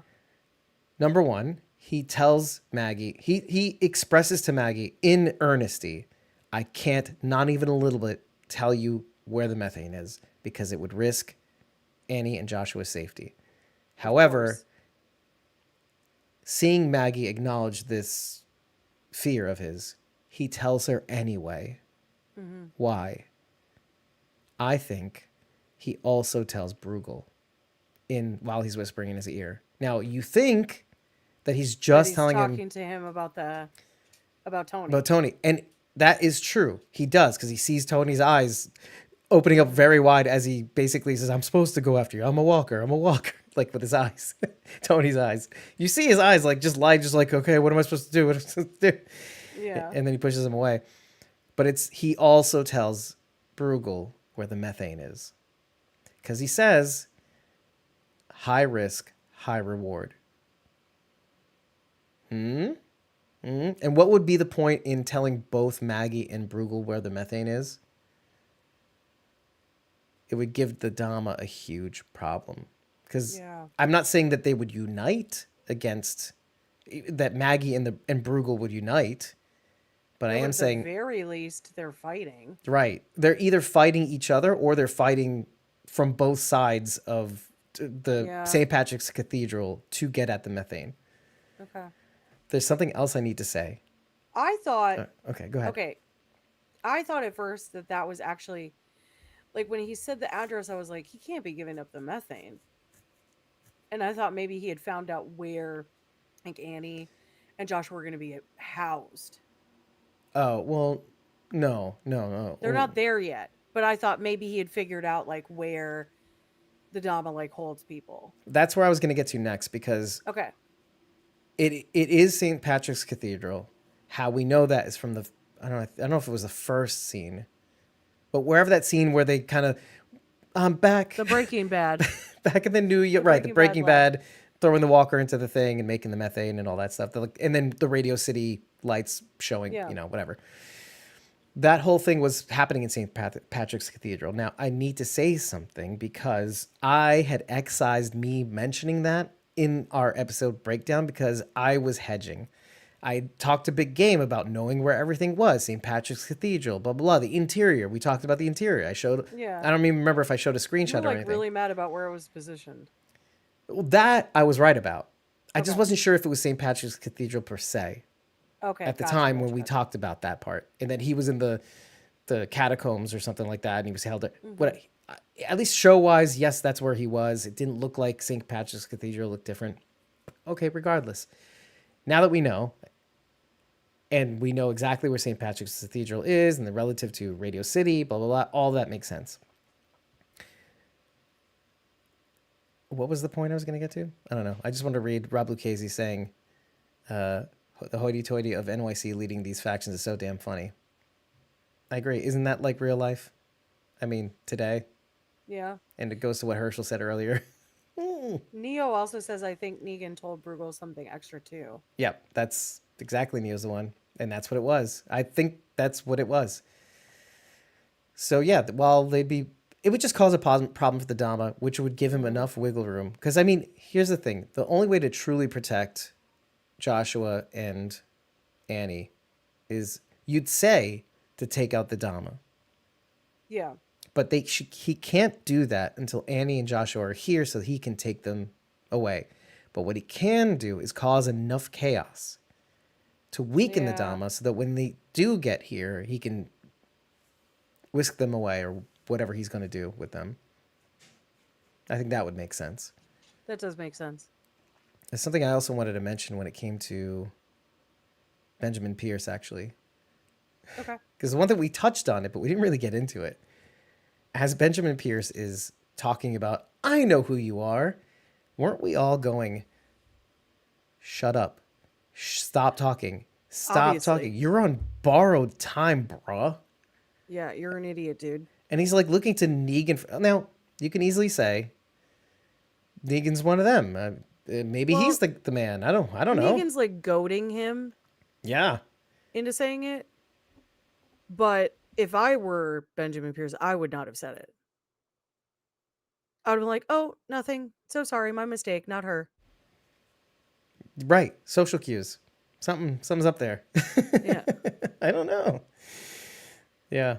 It was weird. It was weird. It was interesting to find out. Like, we knew that she was involved in, like, the New York scene, we assumed. But we thought assumed maybe an actor. theater. Yeah, right. So it's interesting to know that she was a critic. And also, I don't know. And Those then who can't she teach? Well, that's what I was going to say. And you did say that in a previous episode. I did. But also the fact that she bit him. And then I was like, Oh, is how this a Walker of nod you. to Norman getting bit? But anyway. Fan biting Norman. Ooh. Nicely done. Rob said you guys were 100% right as to how they were getting the walkers to fight, soaking their heads I was in about to blood. bring that up next. Yep. I was so happy Thank that you, Rob. happened. It was like that happened, and I was right about Jesse yesterday having voted no. And I said that in the original episode. And then That was everyone's like, me. no. no, that was me. I said it too. Okay, so we both said it. High five. Because you guys were like, No, don't know. I think was you said surprised yeah. that people would say. Anyway, we didn't bring it up yesterday. Anyway, I was very excited. Yeah. And then that happened, and I was like, oh, we were right again. I was like, I feel like I'm on a roll. The battle I'm biters, untouchable. they have a way. They have a I'm way. untouchable right now. Yeah, we're on fire. See, now you know how it feels to be me. It never happens. I'm always wrong. So, what a thrilling. What happens so experience much this for me, has I have to been. kind of downplay. I have to be humble. Can't be like Bruegel going, oh no, it only cost me $15.3 million. According to Sotheby's. According to Sotheby's. You have to say all the syllables as a New Yorker. Sotheby's. And also extend your S's for some reason. Also, cool Rockaway Towing nod, because that is a real company in New York City. Is it really? Yeah. One could say it's a mafioso. Oh, Towing company. Well, Dave, cease and desist. Cease and desist. Gabagool? Why? They're gonna come for you. Oh, well, they don't care. But I'll say, well, everybody knows. It's like an open secret, by the way. It's the same thing with the sanitation and also a little bit of, wow, should I keep Are going? they saying that? Are they saying that Bruegel is Rockaway Towing? That would make sense, actually. That's pretty funny. Isn't I that, like isn't that it. cute?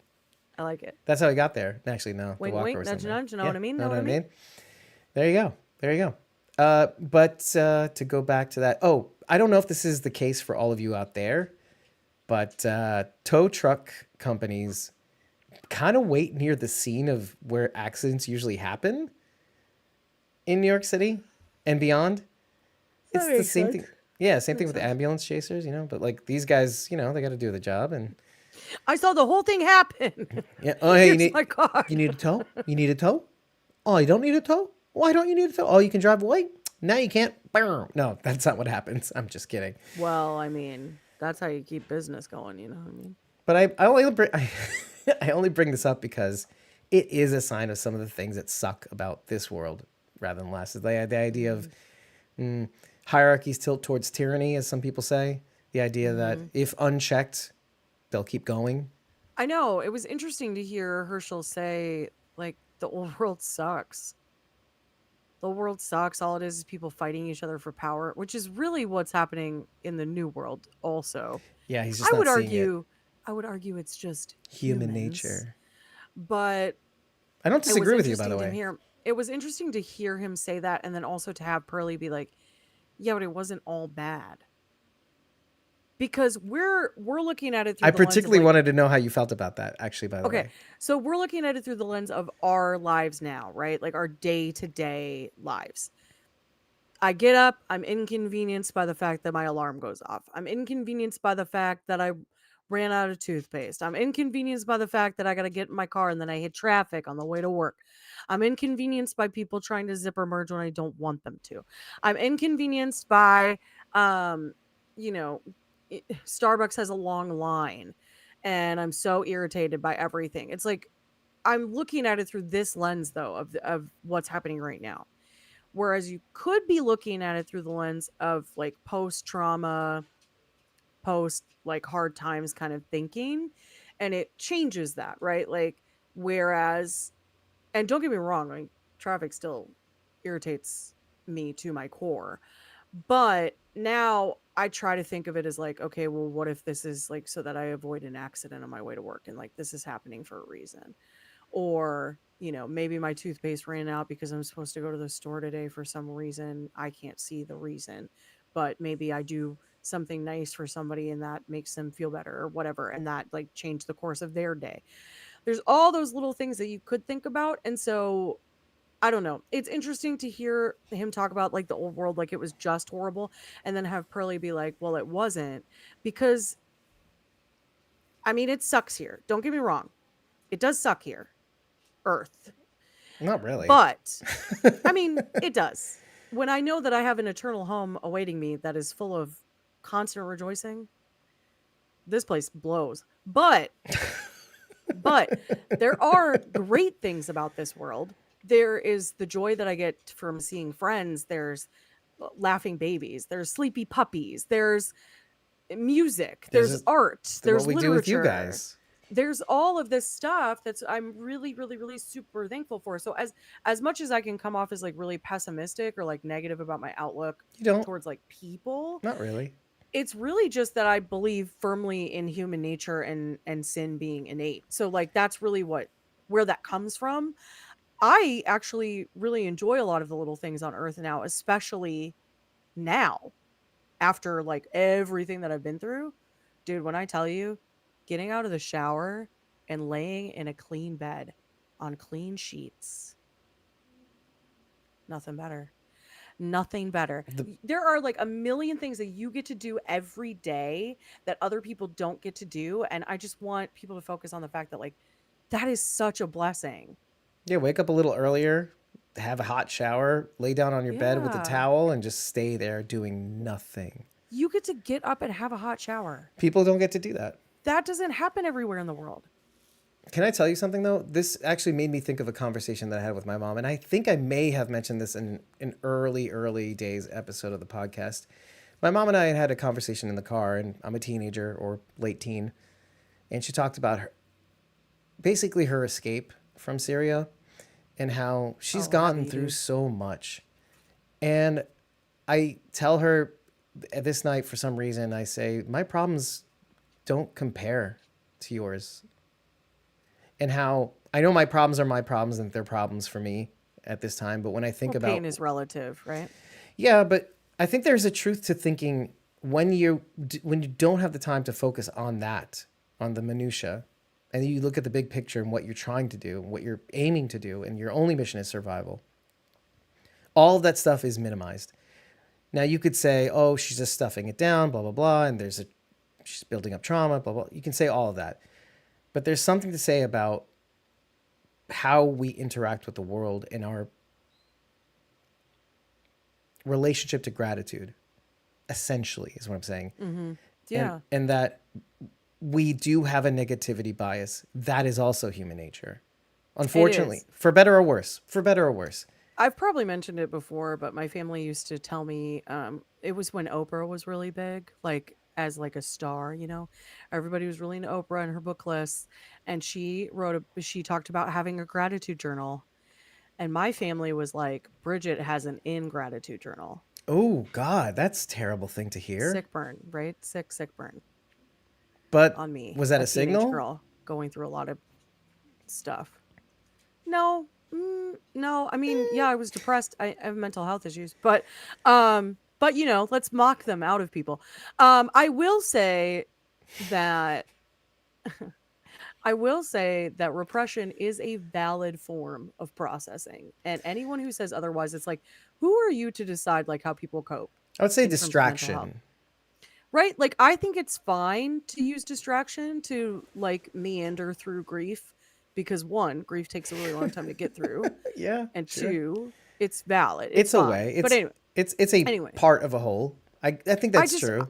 yeah, I would argue that that's fine if she's not injuring other. You know, if she's not like, oh well, I'm going to go shopping endlessly and ruin our entire family because we have no money for food now because I can't stop shopping because that's my coping mechanism. I would argue then, yeah, definitely you need help. It's an But if you're unhealthy like, version of that. Yeah, I get. yeah, I'd you say. know, but Yeah. I think it's okay to be like, look, I'm just going to not really talk about it that much. I think that's a valid choice that people can make for themselves. And I think it's unfair for other people to state otherwise. Yeah, I think also distraction, and I wouldn't call my mom's struggle a distraction, but I would say when there's a bigger picture item, it does Yeah. allow you to kind of see what would normally be minutia problems as smaller than they really are. And isn't the whole thing about us complaining about our daily minutia making mountains out of molehills, making them the It is, biggest thing and in the it's world? 100% a privilege that other people in the world do not have. Right. First world problems, as they say, right? It's true. Anyway, I want to go back to what Rob Lucchese said because he said it would have been really a neat tie-in to Daryl Dixon if they had been juicing the Walker. That would have been really cool, and I kind of thought that was where it was going to go when he said, like, are you shooting it up with something? And I was like, oh, definitely are we think that was getting a nod. Smart Walker. I was hopeful that we were getting Smart Walker. I'm glad that they And did. I was even like, yes, I was right about Smart Walker. And but then I not in the way wasn't. he thought. So it was taken away from me very quickly. But I knew the whole time it was a person. I felt that way, and 'cause then the I was like, movements. but is it? Well, it was the the shoulder punching. roll. What's the Shoulder punching? roll. I was like, that's weird. Well, the shoulder roll Yeah, is well- not that strange, but the punching in the gut. Why are you punching this Walker's gut? There's no Walker advantage to that at all. I don't know, because he's just a security guard, Dave. He's just a hired He's hand. just told to rough him up a bit, you know. Yeah. Yeah, gabagool. Anyway, yeah. There was one more thing I wanted to bring up. Well, let's stay on the Herschel thing because I'm glad you got to reflect on it because I thought you might have gone in the direction of this world sucks and everything is terrible and Herschel was 100% right, but Yeah, you weren't. well, I You mean, didn't he agree. is right, but he's also wrong. If that makes sense. Like, he is right. It does suck. It is all about power. It's all about power and money, and it's about keeping the poor poor. And like, that is my political belief. But Let me just say this. I think You know how somebody is so close, but yet so far away? Yeah. Oh, yeah. 100%. So, like, So- yes, in the grand scheme of things, he's right. But when it comes down to, like, that's not what everybody wants. It's not what everybody's after. I'm not willing to kill for it. And Oh, also, okay. maybe I just want a Kit Kat bar. Not really. I don't like them. But But if I could, I in the would have apocalypse, I one. probably would. It'd You be like know? gold. Yeah. Like, why would Yeah, you turn that 100%. down? And My point exactly yeah. is this. I don't think it's about power and suppression. I think, like I said, hierarchies do tilt towards tyranny. That is inarguable. That's just the nature of hierarchies. They tilt towards Yeah. tyranny. Entropy, these two things are hand in hand. But really, isn't that what people try to do today? Is that they lean towards perfection, that idea of perfection, and you know you're never going to get it. It's this idea, and I'm going to maybe criticize a couple people when it comes to the idea of, let's say, utopia. I'm not going to name you'll know what I'm talking about when I say utopia. Well, if we only had this, if we only did that, we would solve these kinds of problems, the hierarchies toward tyranny and all that stuff. But then they found out that you need tyranny to enforce this utopia, right? Sure. And then we're back at square one, because what Yeah. is that? Two Well, as things. much as I rant and rave about burning it all down, anarchy innately is just destruction and death. Right. And then you become the oppressor, right? Mhm. Right? Oh, wow. Bridget looks very sheepish right now. Well, I mean, like, anarchy is not like that's not my belief system. No, I it's just just like- like to yell burn it down a lot. But It's like your conspiracy theories. They're fun to think about. yeah, I enjoy it. It's a nice Yeah, thought. it's entertaining. Do I think they're real? No. Well, maybe a little. But like Did it's I like spray paint an anarchy sign on a T-shirt when I was a teenager and wear it out with the publicly, A? Yeah. unironically? I sure did. sure You did, but bet that- your bottom dollar I did. would you now? No, lame, cringe, right? Anyway, I'm old now. I am cringe. I am old and cringe. but there's two things about human nature that don't go hand in hand when we're talking about this. And this is why Herschel is close, but so far away. The idea that if we made a new thing, then the world would be a better place is wrong. Because it's human nature to tilt towards tyranny. It's human. Yeah. It's the thing that's inside of us. And isn't that The Walking Dead as a concept? Is that Yeah. it's the people. It's who we are. Now, I'm not saying that we don't have civilization. We don't have other. It's not saying we don't have other things. Because here's the Yeah, of second thing course. that's in human nature. The thing that wins, ideally. Yeah. Is- compassion, kindness. No, not even that. But Okay. but these things can make those things you're saying flourish, and that is creativity, mastery, Oh, true. talent, right? The idea that you are specializing, right? The idea that in cooperating with others, it helps not only them flourish. Sure, why not? Who cares though? Let's go back to me. It also helps me flourish when I help other people. Yeah, and I get that. And that's a good point to bring up since art has been like fine arts has been such a heavy focus. in Beauty, this season. yes, of course. And so what is that? That is the very thing that you have to take away in order to stop tyranny, which is the artists, the comedians, is the very thing that is meant to save us. It's the idea, let's strive for higher, for something greater, some meaning, some Yeah. purpose. And if you take away human flourish, like the idea of people, maybe some people being above other people, if you flatten all hierarchies, well, then you take the drive, the human drive, the ingenuity away from people. What's Sure. the point? What's the point of the whole experiment? Sure. So that everybody's at the same level, which is basically down here? But that's not how human nature works. Somebody's going to rise to the top. It's a vacuum, Yeah. right? In order to impose that flattening of hierarchies, you need an incentive mechanism. That's really what I'm saying. That's what No, that humans, makes sense. That's another part of human nature. Without the incentive mechanism, there's no reason to create. There's no reason to flourish. And so what have you done? Another form of The Walking Dead. You've made everybody the same, walkers. And it's the same in both sides. So you can't erase human nature, Herschel. And that's what he's getting wrong. And you know what? Maggie and Armstrong maybe was kind of trying to say that. He's trying to say it wasn't all bad. Yeah, no, I appreciated him saying that, and also I was pleasantly surprised by my own reaction to it. Because it's not normally how I would talk about this, but I don't know. I think about a world in which we don't have power anymore and I can never take a hot shower again. Not everything's bad. No refrigeration? Yeah. Excuse me. Excuse me. Where am I'm I going to? eating expired canned goods. Oh, what a life.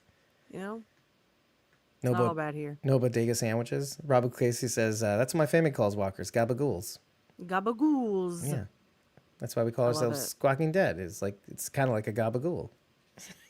Actually, we should call ourselves Gabagool. That's it. Yeah. We'll change it. We'll change it. Everything. We're changing everything, everybody. The branding's changed. Branding's Consider changing. it changed already. Right. And it's just me going. It's just the logo is me going like this. Gabagool. I love it. Little gabagool, gabagool. Anyway. Dumb. Dumb. Battle biters. Yeah, I don't know if we have too much to say, I think. Right? I don't think so. That's- I got nothing else. And that's my brain interesting. is really. I'm crashing here, Dave. I'm crashing. It's happening again. It's happening again tonight. I'm so sorry. Oh, well, to Herschel's point, a little, is that he's not wrong about this part. Is that every time people try to bring it back, they kind of just make it worse. And it made me immediately go Sure. to Rick. I mean, Rick? I was Terminus? I was so rooting for Rick. I was so rooting for Rick at the time. And the truth is, yeah, it made it so that the walkers could cross the river to get to their people, and then all those other people died because again, hierarchy still towards tyranny. Thank you, saviors, for killing everybody. Then making things worse. Dear God in heaven. Then we got to see what's her name die. But I don't remember her name in as an actor. Well, I know her name as an actress, Nicole Barret. Anyway, sorry, I'm ranting. Anyway, so I would say, yeah, it's a good comparison to Rick. Yeah, I think of Terminus too, because like that was meant to be this like little utopia at first, and then they were crushed by another group that caused them to turn into cannibals. Right. They twisted them. Yep. Yeah, the governor's place, like if Philip Blake wasn't such an absolute monster, like it could have been really great. If But he he could was a suppress horrible his dude. human nature. Yeah, but he was a horrible dude with a lot of messed up tendencies Yep, yep. that are not even remotely touched on in the show. And count your lucky stars that you didn't have to see that. Yeah. Yeah, no kidding. I'll say one more thing. If there's maybe there's nothing else, we'll find out in a second. But there was when Armstrong is talking to Maggie on the side just before they go into the museum. I think it's just before. I really appreciated him talking to Maggie about, are we doing this for them or for us? Are we trying to? Now he's saying necessarily the life that we want to give our kids to protect them, because I feel for you. I have the same feelings as you, Maggie. And even Armstrong goes to the extent of saying, I was going to leave New Babylon Federation. But when it comes to having kids, is that the best for them? To live out in the wild where these monsters can take them down? Or is it easier to deal with the human monsters and then maybe have a better life than we had to get to this point? And that is such a valid argument. And actually, I want you to know, one of the things I had said was they will, in every avenue possible, inch by inch, try to get you to feel for Maggie again. Because I know there's a contingent of the audience that is like, what a whiny baby thing. Oh, it's tragedy porn. She's the one who left the show. Who cares? But in seeing Armstrong struggle, you understand Maggie's terror, constant terror, much, much more. There's a reflection there. Well, like I said, she's lost everyone, Dave. The only person she has is her baby boy, and she's losing Him too. Yeah. And Slowly. he's still there. And Ugh, he's still there. he's How a- painful is that? I mean, like I said, she lost her mother when she was younger. She lost her stepmother to walkers. She lost her brother to walkers. She lost her sister to an idiot in a hospital. She lost her dad to a monster. I mean, it's like it's just been, and then it's not even that, but you've lost all hope of a future because every home you land at falls apart. You were at the farm, it fell apart. You go to the prison, it falls apart. You go to Alexandria, that falls apart. You go to Hilltop, that falls apart. Finally, Meridian. you're just like, I'm just going to be on the road and maybe then I can get some peace. And then everywhere you go, it's all the same. Everybody has the same story to tell. Arguably And worse. she's lost everything. For people to be like, what a whiny baby. I mean, I get that everyone has lost. Everyone has in this world. But everybody responds to that differently. And this has been a nonstop tidal wave for Maggie of just loss after loss after loss.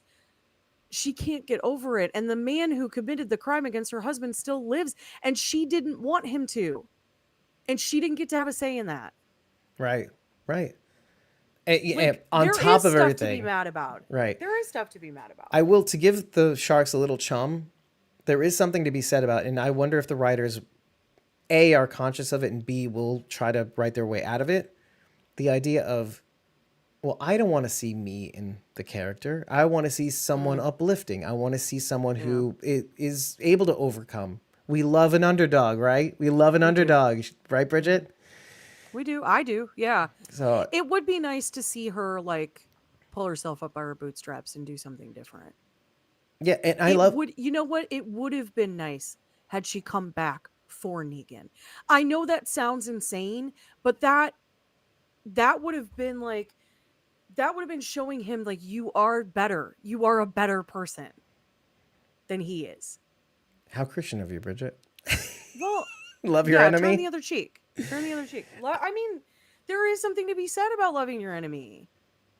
Well, yeah, I don't disagree with you. I love that for us and you and well, whoever you run across. Well, I 'cause mean, you're that's amazing. constantly the side you are playing, always. Yeah, but, of course. And I'm like, burn him down, kill him. I don't care. Yeah, But what are you, a bunch of babies? I don't know what's I'm happening. 100% with Seth from The Last of Us. Rob mentioned he wants to know why she didn't remain at Commonwealth or Alexandria after the finale, and we all had the same same exact question. Rob, we don't know. I had an idea, and I thought it was penance. Not 100%. I'm maybe still in that corner. The idea that I don't deserve this, It could be. It could be. or that maybe, and again, maybe Hella's repetition too. Why did Maggie leave in the first place? To start her own community, kind of follow Georgie, find Georgie, follow her, build the key to the what is a key to? A key to the future. I remembered it now. That little handbook that Georgie gives her, that group, whoever that group is, right? Whatever. And then what ended up happening? The idea that, and isn't that people, they have their own hell. They try to do the same thing over and over again. Crazy people. Yeah. And it doesn't work, right? That's what crazy people do. But who can blame her? I mean, you're a person in the world. You go with what works or what you think should work. And, well, So wouldn't there be something redeeming about like her finally getting that to work, or it's not like, I don't expect her to forgive Negan. I think that's an unrealistic expectation, but or to at least like turn her cheek. I don't know, like something about that feels horrible, or like save Annie and Joshua at the very least, like something to that degree to like redeem this situation, or redeem the character as a Right? narrative element. Yeah, Yeah, I see what you're yeah. saying. I think that's what a needle you'd have to thread, because I mean, well, there's other factors too. There's people who'd be like, why would she save a nigga? Why? This is, you know who I'm talking about. Like, Yeah, ew, Negan, his whole family deserves to die. I don't care. It's bad seed. People are born of sin. Excuse me, so they're carrying Negan's sin. Oh my God. That's not how sin works. But sure. But that's how sin talks. Oh my God. Pedro I'm dead. Pascal's the I'm Valley dead. Girl. I am dead. Okay. Well, I mean, I think we've made that point. I'm enjoying seeing the incremental Maggie kind of actually coming out of the fog, maybe. I think she's seeing things for what they are. She's admitting to her trauma. She's naming it. She can't say Glenn. It's going back to that little nugget that you guys dropped, which I thought was, I didn't think of that. But why? How could you? If I name it, it brings it all back. If I name Yeah. Glenn, if I say his name, my husband, even my husband it's a weight on your chest to say my husband, that I had one. and I made this beautiful child whom I'm constantly terrified is going to die. Yeah. And I love that she's actually naming the one thing. The one thing is that's the start. I'm constantly terrified. I know I have this tough exterior, and she does.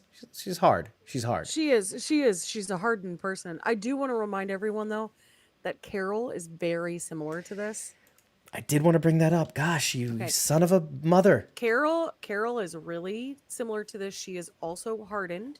She is also stubborn, and she was also constantly fearful of losing a child, Henry. But it starts from the very beginning of her story. And so I just want people the to remember tragic. that when you're like evaluating this character and saying like I can't stand her, she annoys me. I know, I get it. You're the viewer. You also went through Glenn's death. I understand. But she is supposed to be married to him in this world. So like give her a little bit of slack. And also your favorite character, Carol, is similar. True. And let's take that a little bit further. There is a Carol moment in this episode.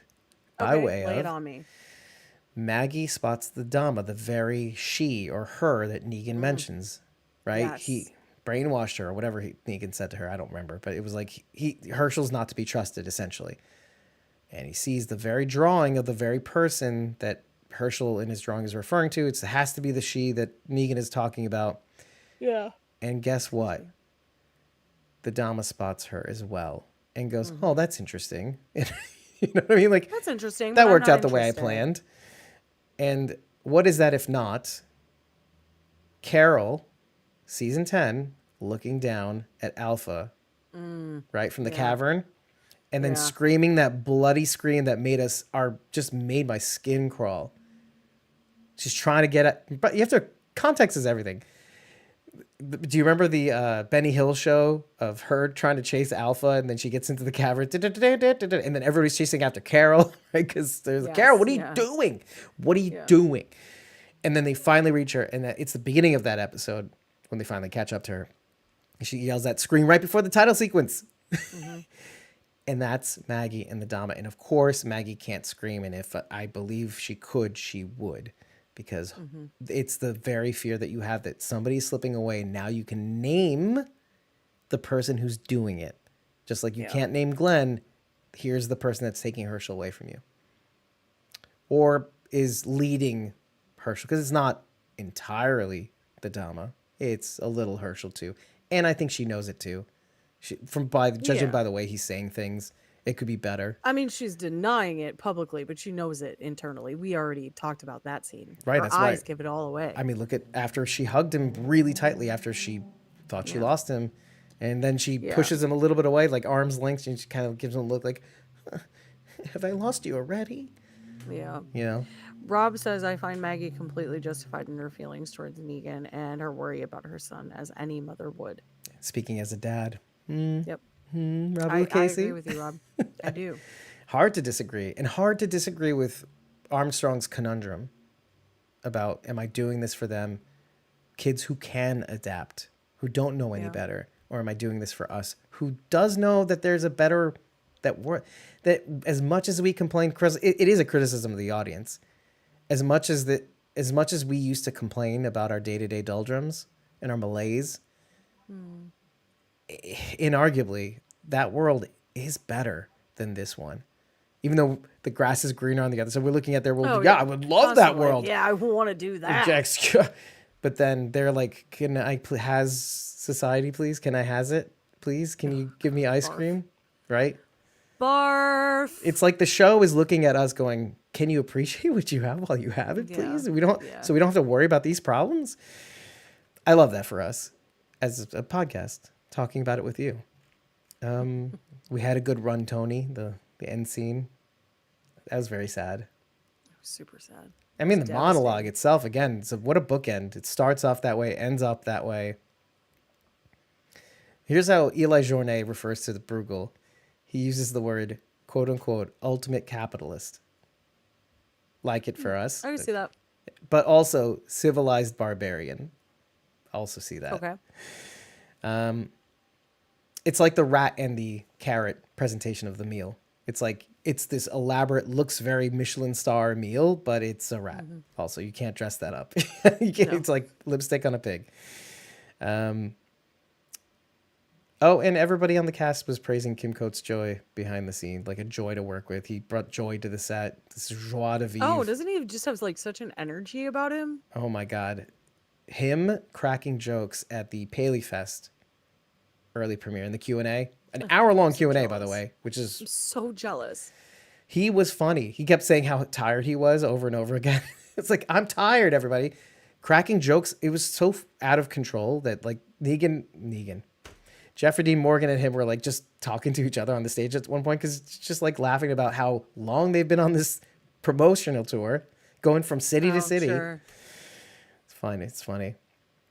Rob Robbie, said it was sad, but God, that man was put out of his misery, no longer being fed live rats. I agree. What a way to live, man. I agree. But there is something to what he said, though, about purpose and having one.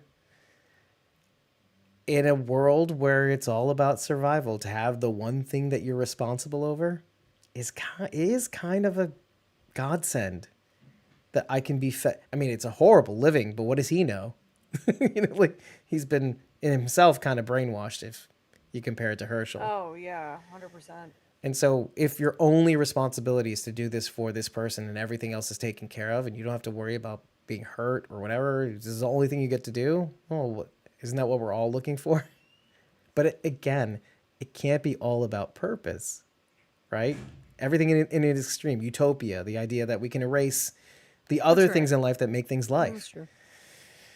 He has no incentive mechanism, right? Yeah. It's all Yeah, his you're existence right. is to live for Bruegel. Okay. Other than that, I don't think there's anything else. I think we did it, but I am watching Nervaya's because I was a little heartened by her story. It did remind me of Rick and a little bit of Princess is like the mere idea of law and order brought her back. That there is something underneath us that can hold us up, or this concept that is enough to keep us going. And isn't that kind of our world now? Is that we really heavily rely on the rules that we've laid out, like stop signs. Oh, yeah, of course. And then we largely believe people when they say things too, when people could lie like crazy, but people largely tell the truth. Why is that? Because we've front loaded all these rules and norms in polite society enough that people can rely on it. Again, it wasn't all bad. It wasn't all bad, everybody. And I will say the one thing that we didn't say out loud is the Bruegel's home is the Met, the Metropolitan Museum of Art. And Yes. I found that tickled me, considering only a few weeks prior we had the Met Gala. It's the whole affair that people always thought, what did you wear at the Met Gala? Oh, I went camp this year. I went, right? Isn't that The theme was The Walking Dead Dead City? no, it was a form of dandyism. Oh, there you go. So that is fitting. It was heavily like it was in the African American community. Let me find the actual thing so I'm not just spouting off what I remember seeing Okay. on TikTok. So that's my memory is not a valid reference. I will say one more thing before you bring that up, and that is, I will say this over and over again to every episode. I hate that the Croat has been reduced to a punchline, Yeah, me too. and now is being leveraged for his ability to outrage. Because I do think the Dama brought the Croat to stir the pot. She knew why she was bringing the Croat, but she also has Negan to kind of keep him in check. This delicate checks and balances. Okay. The theme for the Met Gala 2025 was tailored for you to chime with the Costume Institute's upcoming exhibition, Superfine Tailoring Black Style. It's designed to be a celebration of Black designers, of the dandy's influence on fashion, of figures that have shaped the culture. So I'm sorry, I remember now, there were just like a handful of people who went like the dandyism route, which was really interesting to see like that take on it. I would not have ever recognized it, but there was a girl on TikTok, and I wish I knew her but I don't, and so I'm very sorry for that. But she broke down. She's like in the world of fashion, She's a and she fashionista. broke down like the influence of each person's look. Oh, I see. Because she wanted to give them like a fair shake. Because some people were just like, ugh, that's ugly. But she wanted to explain like why they were mixing patterns and like why these things were happening and how it was influenced from like, 1960s, 1970s, and this concept of dandyism in the African American Community. um, Or, well, community. So it was a really interesting watch. So if you can find her great. If I find it, I will put in a comment. it's kind of like in what we this do. video. Like, rather than just go, ugh, that's ugly. Like, well, no, Yeah, no, this is I why thought it's it was really good. cool. I thought it was a really interesting take on it. I actually do not care about the Met Gala like at all, Mm. because it's just rich people parading around, and you know how I feel about the rich. So, Eat them? Would you anyway, bite them like the Dama? Did that maybe. that writer? maybe. Tap it, tap it. Okay. I don't know. If there is anything, well, I guess you'll tell us, audience, because if you like what you heard, head on over to ratethispodcast.com/squawkingdead. Leave us 5 stars and a, well, whatever you want. I don't know what. The zombie emoji. That's A too low flame. rent. A flame? Okay. Methane flame. Cool. 5 stars and a methane flame. I meant the flame burning the painting as he's yelling, Oh. "Tap it, tap, Tap it, tap it. Oh my God, oh my God, oh my God. Well, leave us 5 stars and a flame emoji. That's all we need to know that you love us, but tell us what you like, tell us what you didn't like, and make sure to tell us whether you like the edited version of this podcast or the unedited version of this podcast. This podcast will be unedited, but in contrast to our prior episodes, whether you like this full-length version or you enjoy the more polished edited versions without the and all that stuff. Take your support further. You could have tipped us on stream, and your message be read out loud by a very, very pleasant female electronic voice. The message you left in your tip. Jason Rock Monster donated $20. Jason Rock Monster. It's actually kind of pleasant. It's not. It is a bit robotic. It's not bad. I went back and listened to it while you guys were talking because I was like, I gotta hear Yeah, I this. gotta get this. Hear it and I gotta see it.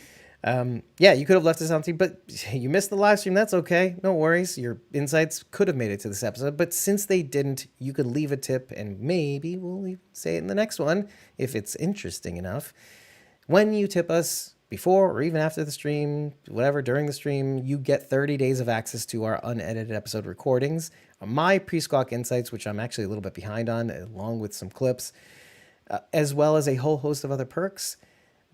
Take it further, join a membership tier for as little as $4 a month, and you'll get more access to our Discord server. When you tip us, you actually get access to our Discord server already. That's great, forever access. You don't lose it, but when you join a membership tier, you get more access to our Discord server. Join the Whispers, Survivors, or Great M tier. You will get a free classic t-shirt when you sign up. Join the Survivors and Great M tier. You can join us alongside us in these episode breakdowns, lending us your thoughts with your face, head, mic, mouth, headphones, perhaps, with us. And if you're new money and you happen to join the Great M tier, you will get access to our core channel where we discuss many behind-the-scenes things. Rachel will dump a whole bunch of photos all of a sudden for some reason. I think they were Angelia's photos from her phone. Bridget and Dave will argue. You'll see it all. You'll see it all. You'll all see behind the all the curtain. Dama drama. Bridget bites me. I don't know. I was the writer, I guess, in this play called Little Empress. But you'll get access to all that and more. You'll have any calls that we have on things that we have upcoming that we need to talk about. Hot washes, right? Who doesn't love a little hot wash? Your girl loves a hot wash. Exactly. You'll have access to that when you join that. And hey, if you think we should be including more perks in that tier because you are a junior producer, we will do that. It's heavy consideration since you are a junior producer of the Great M tier. I've been your host, David Cameo, and I was joined by Cosmo09, Rachel Burt, and Bridget.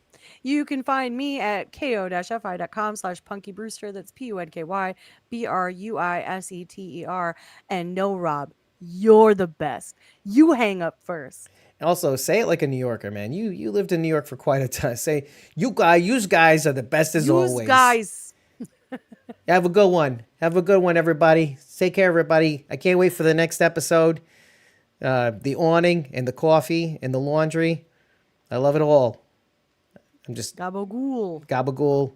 And can we say, I know that some people may not like the drip, drip, drip of all this drama kind of unfolding, but I think the incremental drip of these things unfolding.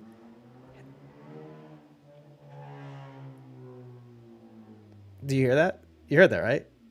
That was weird. Somebody was missing a catalytic converter or something. The drip, drip, drip of information that's coming out of these episodes, I think, make it so that we focus on the drama every now and again while all this crazy crap is happening around us. So, everybody, thank you so much.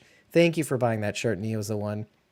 I really hope you enjoyed it, and I'm glad you enjoyed the quality. And hey, by the way, if you happen to buy merch from our merch store, send us a photo or tag us in a photo if you happen to be wearing Yeah, it. we love that. We'll repost it. We'll flip it if you're in a mirror and flip it so it shows the right way. Whole thing. But we will repost it and we will love it forever and love you forever. And we do. So there you go. So take care, everybody. We'll see you next time, and we'll do a little I'm hugging you too. Neo. hugging your faces like face huggers from Aliens. I will have the spaghetti with a side salad. If the salad is on top, I send it back. I'll have the gabagool. The what? Bring him the gabagool.